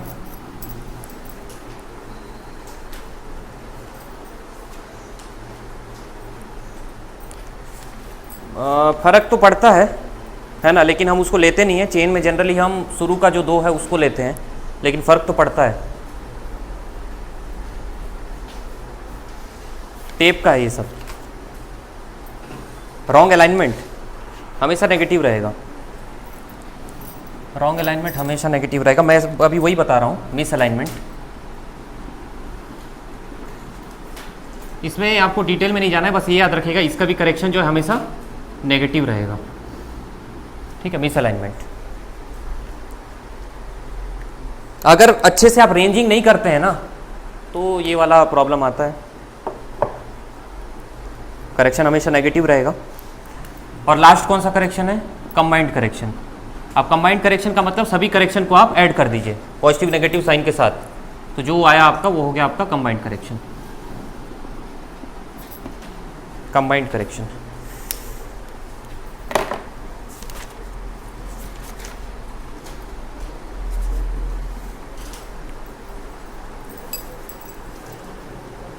Miss alignment, ALIGNMENT, alignment, miss alignment.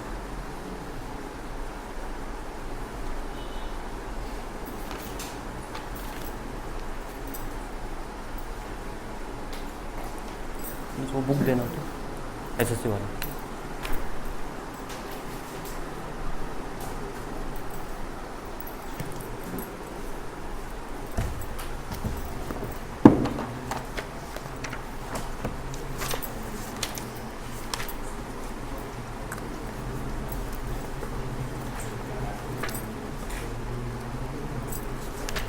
जितना मैं पढ़ाया हूँ उसके क्वेश्चंस आपको जाके बनाने हैं जैसे भी करके, ठीक है। मैं क्वेश्चन कुछ कुछ पढ़ते जा रहा हूँ, ठीक है। कर्वेचर ऑफ द अर्थ को कब कंसीडर किया जाता है? 100, 160, 500, 260, 160। कर्वेचर ऑफ द अर्थ को कंसीडर करने पे कौन सा सर्वे कहा जाता है? Geodetic, plane, hydrographic, topographic? Geodetic. इनमें से कौन सा सबसे स्मॉलेस्ट स्केल है? एक इसको देख लीजिए, कंफ्यूज हो जाते हैं। 4:20, 1, 2, 3, 4, एक है 1 centimetre equal to 50 metres. Smallest या बिगेस्ट में क्या देखेंगे आप? डिनोमिनेटर देखेंगे कि वैल्यू देखेंगे?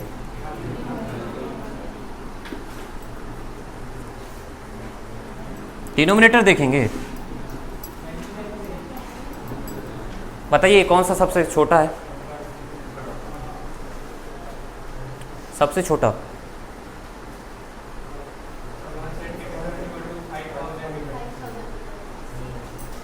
1 सेंटीमीटर इज इक्वल टू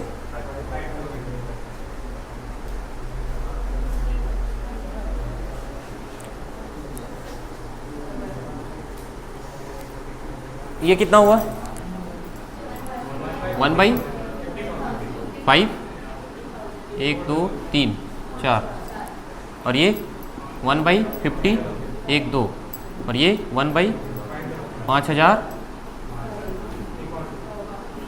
और ये 50,000, 50,000, 5,000, और ये 5 लाख, ठीक है। तो वैल्यू सबसे कम किसका होगा? इसका,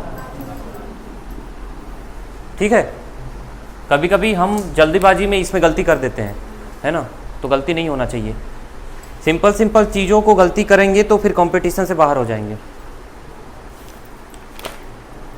वर्किंग फ्रॉम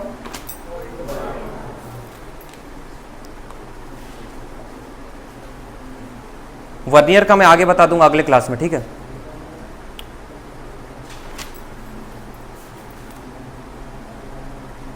एक क्वेश्चन है, ठीक है, ऐसी रैंडम बताइएगा। सर्वेयर ने डिस्टेंस मेजर किया था 60 मीटर, एक स्केल था 1:100, बाद में उसको पता चला कि 1:50 में बनाना था, कितना आएगा वैल्यू?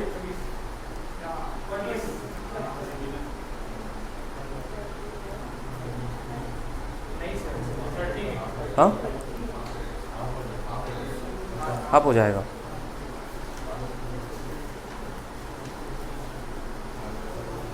कितना? 120। मैं क्या बोल रहा हूँ, 60 मीटर मेजर किया, ठीक है, कितने स्केल में? 1:100 स्केल में, बाद में पता चला कि 1:50 में बनाना था, ठीक है। कितना आया? 30 मीटर। गलत नहीं करना है।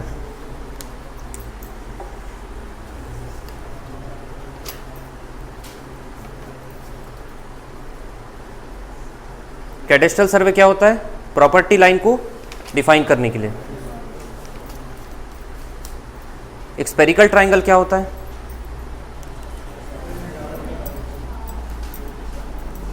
स्फेरिकल ट्राइंगल क्या होता है? उसका वैल्यू होता है sum of the angles of the spherical triangle lies between 180 and 540। एक नॉर्मल ट्राइंगल और 3 नॉर्मल ट्राइंगल के बीच का जो होता है।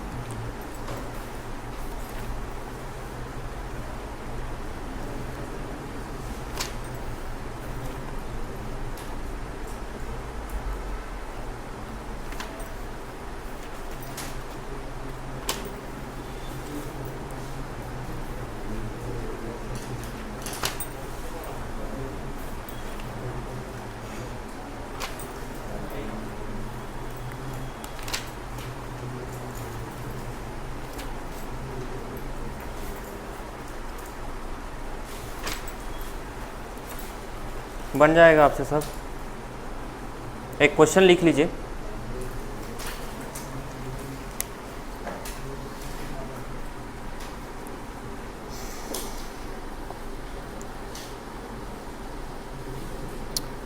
क्वेश्चन जो मैं अभी बताऊंगा ना तो ध्यान से सुनेंगे, ठीक है, और उसको सोच के फिर क्वेश्चन को बनाएंगे कि क्या वैल्यू दिया हुआ है। लिखिए, a line of true length 398 metres, a line of true length 398 meters, a line of true length 398 meters measured by a chain of 20 meter chain, measured by a chain of 20 meter chain, measured by a chain of 20 meter chain is recorded to be 400 meters, is recorded to be 400 meters, is recorded to be 400 meters. Find the actual length of the chain. Actual length of the chain. एक बार और question सुन लीजिए। A line of true length 398 meters when measured by a chain of 20 meter chain is recorded to be 400 meters. What is the actual length of the chain?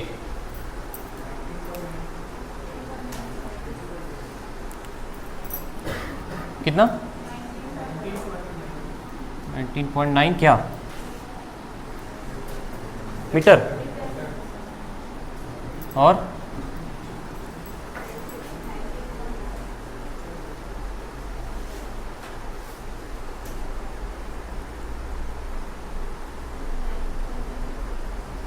तीन option खाली है, भरना नहीं चाहेंगे।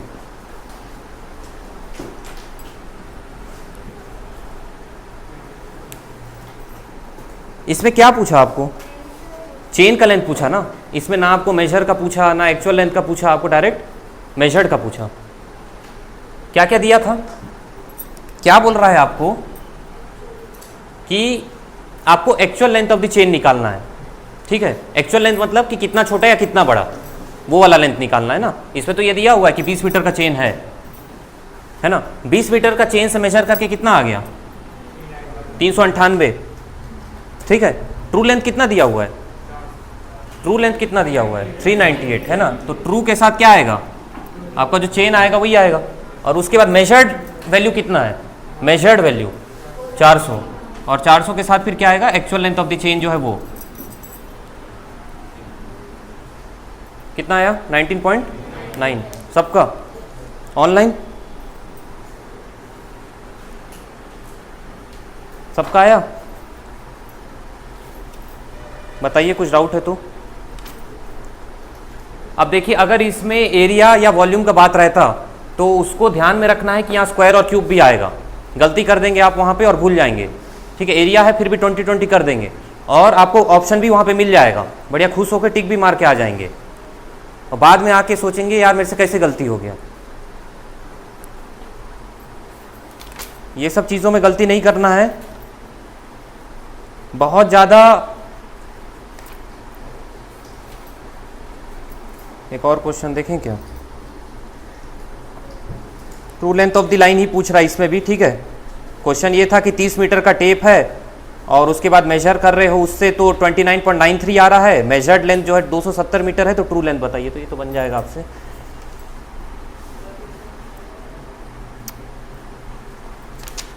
एक क्वेश्चन ये भी पूछ सकता है आपको कि टेप का जो लेंथ है वो 30 मीटर था, कुछ समय बाद वो 10 सेंटीमीटर बढ़ गया, ठीक है, तो उस हिसाब से आपको निकालना पड़ेगा, ठीक है।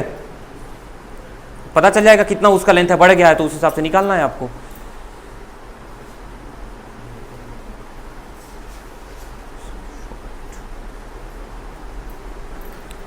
चलिए ठीक है, अभी एक क्वेश्चन करने के लिए मैं कुछ डेटा बताता हूं, कल मैं फिर से बताऊंगा।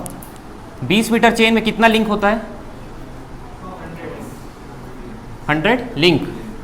और 30 मीटर में 150 link.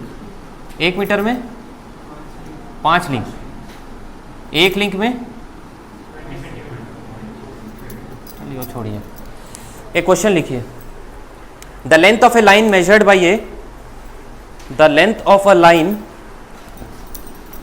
the length of a line measured by a 30 meter chain, the length of a line measured by a 30 meter chain, the length of a line measured by a 30 meter chain was found to be 450 meters, was found to be 450 meters,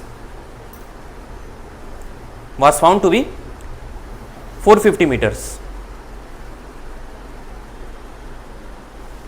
मतलब ये कौन सा value बता रहा है? Measured है ना। और ये क्या है? Actual length of the tape जितना होना चाहिए। अब क्या बोल रहा है? Chain was 0.2 links short.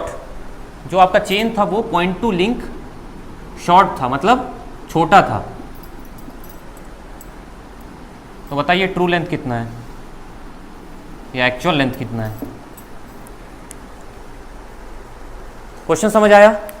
Tape का लेंथ दिया हुआ है, ठीक है, मेजर किया गया 450 मीटर आया, लेकिन टेप का जो 0.2 लिंक वो शॉर्ट था, मतलब छोटा था 0.2 लिंक। तो उसका ट्रू लेंथ कितना है? कितना? 450.6। उसके बाद और कुछ?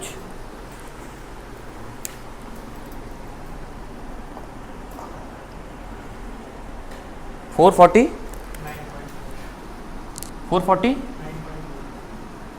9.4 मीटर्स और 447 मीटर्स। 6 मीटर कर दिए यार, 6 का 0.5 मीटर। और एक आ रहा होगा आपका 453 भी आ रहा है क्या? कौन सा सही है?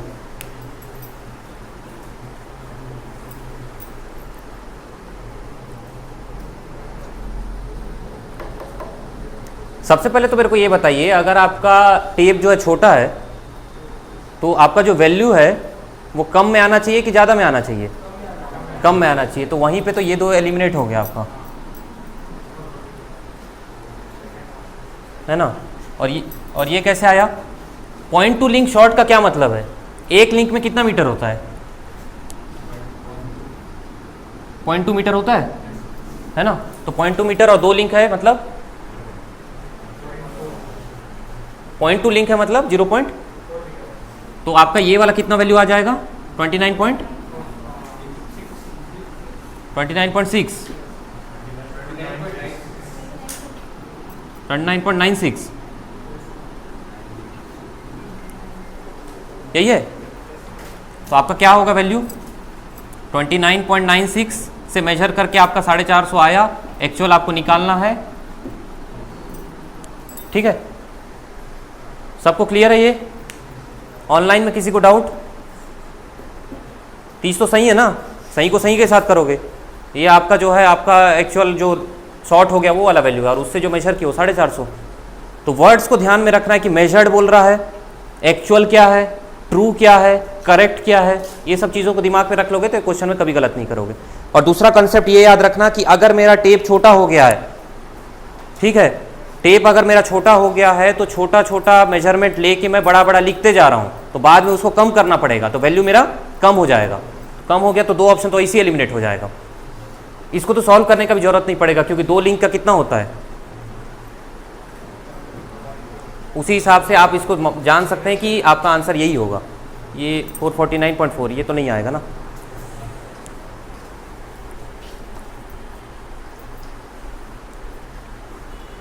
इससे पहले वाले में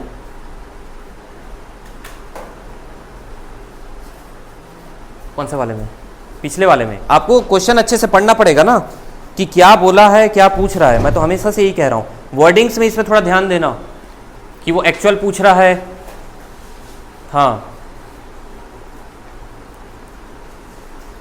हाँ, करेक्ट के साथ करेक्ट को करना, रॉन्ग के साथ रॉन्ग को। इसके क्वेश्चंस जो है अपने एंड से ईएससी के भी बनाइएगा, बन जाएगा पूरा। और थोड़ा सा देखिएगा कहीं कहीं ना इसमें आंसर भी गलत दिया रहता है, थोड़ा देख के कीजिएगा। कंपास करेंगे कल, और आपको थोड़ा सा वर्नियर का भी मैं बता दूंगा। और कल पढ़ेंगे आपका लीनियर मेजरमेंट्स में जो इंस्ट्रूमेंट्स यूज़ होते हैं, जैसे आपके एरोस हो गए, पेक्स हो गए, रेंजिंग रॉड हो गया, plum Bob, clinometer, cross staff, ये सब पढ़ेंगे। लिंक विंग के बारे में बताऊंगा, ब्रास रिंग कहाँ पे रहता है, और ये सब 1 मीटर 2 मीटर 5 मीटर ये सब पे, 1 टीथ वाले 2 टीथ वाले, वो सब छोटे छोटे क्वेश्चंस आते हैं। कंपास सर्वेइंग में देखेंगे आपके सर्वेयर, प्रिज्मेटिक और होल सर्कल, और वो डिक्लिनेशन, डिप, ये सब देखेंगे। ठीक है, आज का क्लास में कुछ डाउट बताइए। क्वेश्चन आज के क्लास में 2 क्वेश्चन आ सकता है, ठीक है, 1 क्वेश्चन तो श्योर आएगा, 2 क्वेश्चन आ सकते हैं। बताइए, लास्ट के पहले वाले क्वेश्चन में डाउट है। क्वेश्चन क्या था मुझे बताइए तो। A line of true length 398 metres, आगे क्या था?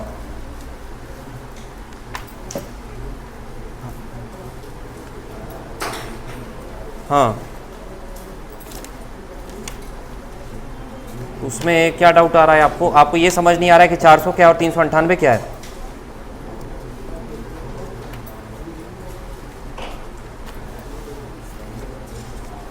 हाँ वही है, 20 को आप किसके साथ मल्टीप्लाई करेंगे बताइए?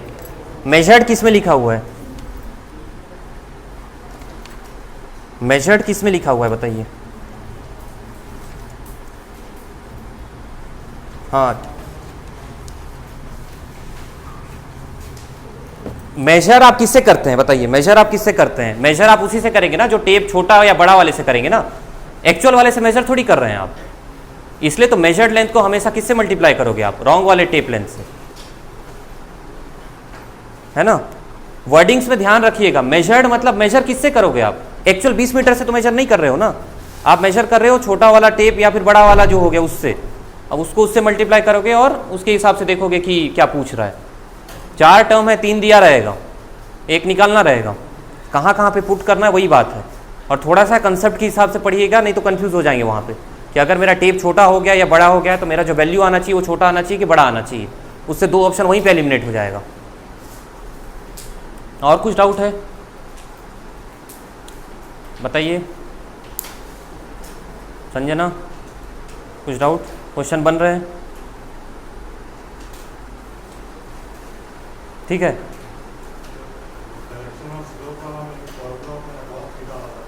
हाँ, L into 1 minus cos theta होता है। अब देखिए उसमें ऐसा होता है कि L into 1 minus cos theta या फिर L into sec theta minus 1, ठीक है, ऐसा है, दोनों सही हैं। और सेक करेक्शन कैसा होगा? हमेशा नेगेटिव होगा। पॉजिटिव सिर्फ वाला कुछ है नहीं है ना, पुल में पॉजिटिव नेगेटिव दोनों होता है, ठीक है। पूछिए जल्दी से, कुछ पूछना है तो। प्रिया, एक बार नोट्स को फिर से अच्छे से पढ़िएगा, क्वेश्चन को एक बार और देखिएगा, समझ आ जाएगा कुछ भी अगर डाउट है तो।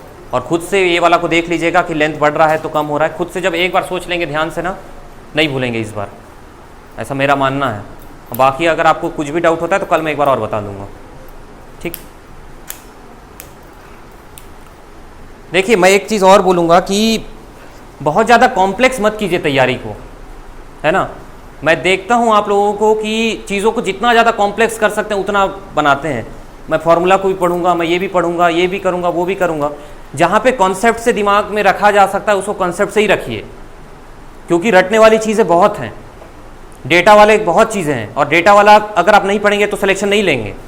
तो कितना दिमाग में आप रखना चाहते हैं, तो जहाँ पे एटलीस्ट आप कॉन्सेप्ट से सॉल्व कर सकते हैं उसको कॉन्सेप्ट में रखिए, और बहुत ज़्यादा हेवी चीज़ों पे या बहुत ज़्यादा हेवी तैयारी वाला चीज़ें पे मत जाइएगा। मैं हमेशा से मानता हूँ कि 80% जो है अगर आप अच्छे से पढ़ते हैं और उसमें आप 70 लाते हैं तो आप हमेशा सिलेक्शन लेंगे। आप हमेशा 100 की तरफ भागते हैं और 100 में आपका एक्यूरेसी आ जाता है 60, क्योंकि समेट तो नहीं पाते हैं 100 को पढ़ के, बिखरा बिखरा पढ़ते हैं। लास्ट में एग्जाम के समय ये वहाँ पे है, वो वहाँ पे है, कॉन्फिडेंस आता नहीं है, चीज़ें गलत करके आते हैं। कॉम्पैक्ट पढ़िए, लेकिन जितना पढ़े ना इतना सॉलिड होना चाहिए कि वहाँ से क्वेश्चन गलत नहीं होना चाहिए। बस कभी भी आपको ऐसा नहीं लगेगा कि कठिन क्वेश्चन से मेरा सिलेक्शन नहीं हुआ। कठिन क्वेश्चन तो 150 में से मुश्किल 20 रहता है, 130 तो बनने वाले रहते हैं ना। अब 20 क्वेश्चन बना के कोई सिलेक्शन लेता है, वो 130 में आप अगर बना लिए तो वही है ना सिलेक्शन। तो एग्जाम हॉल से आने के बाद कभी भी आपको हार्ड क्वेश्चन मेरे से बना नहीं, ये तकलीफ नहीं होगा। तकलीफ आपको वो क्वेश्चंस में होंगे जो आसान थे लेकिन आपसे नहीं बने, और वहीं पे सिलेक्शन रहता है। आपका 10 मार्क से नहीं हुआ तो आपके पास 10 क्वेश्चन ऐसे थे जो आप बना सकते थे वहाँ पे। कोई 20 क्वेश्चन अलग से बनाने का ज़रूरत नहीं था जो हार्ड आए थे, है ना। तो ये चीज़ों को ध्यान में रखना, सिंप्लीफाइड वे में पढ़ना, ज़्यादा टेंशन लेके ज़्यादा नर्वस होकर नहीं पढ़ना है, एकदम रिलैक्स वे में पढ़िए। जितना पढ़ रहे हैं लेकिन इतना कॉन्फिडेंस होना चाहिए कि उससे अब क्वेश्चन बनेगा, वो जैसे भी दे दे मेरे से क्वेश्चन बन जाएगा। जैसा भी मैं बोलूँ कि MPPSC का पेपर अगर आप नहीं देखें तो देख लीजिएगा, उसमें कुछ रेलवे के क्वेश्चन आए हुए थे, वो ऐसे थे जो एकदम डेटा बेस्ड थे और आप देखे भी नहीं होंगे। लेकिन क्या वो क्वेश्चन से आपका सिलेक्शन हो रहा है क्या? छोड़ देते वो क्वेश्चन को, बाकी जो बन रहा था उसको सही बनाए कि नहीं, मैटर वो करता है। वो तो एक बार रेलवे का क्वेश्चन आया, वो अगली बार दिखेगा कि नहीं दिखेगा, वो भी सकता है दिखे, उसको रटना पड़ेगा, और नहीं भी याद रहा तो कोई दिक्कत नहीं है। अब ये वाले में अगर गलत करोगे तो सिलेक्शन नहीं होगा ना।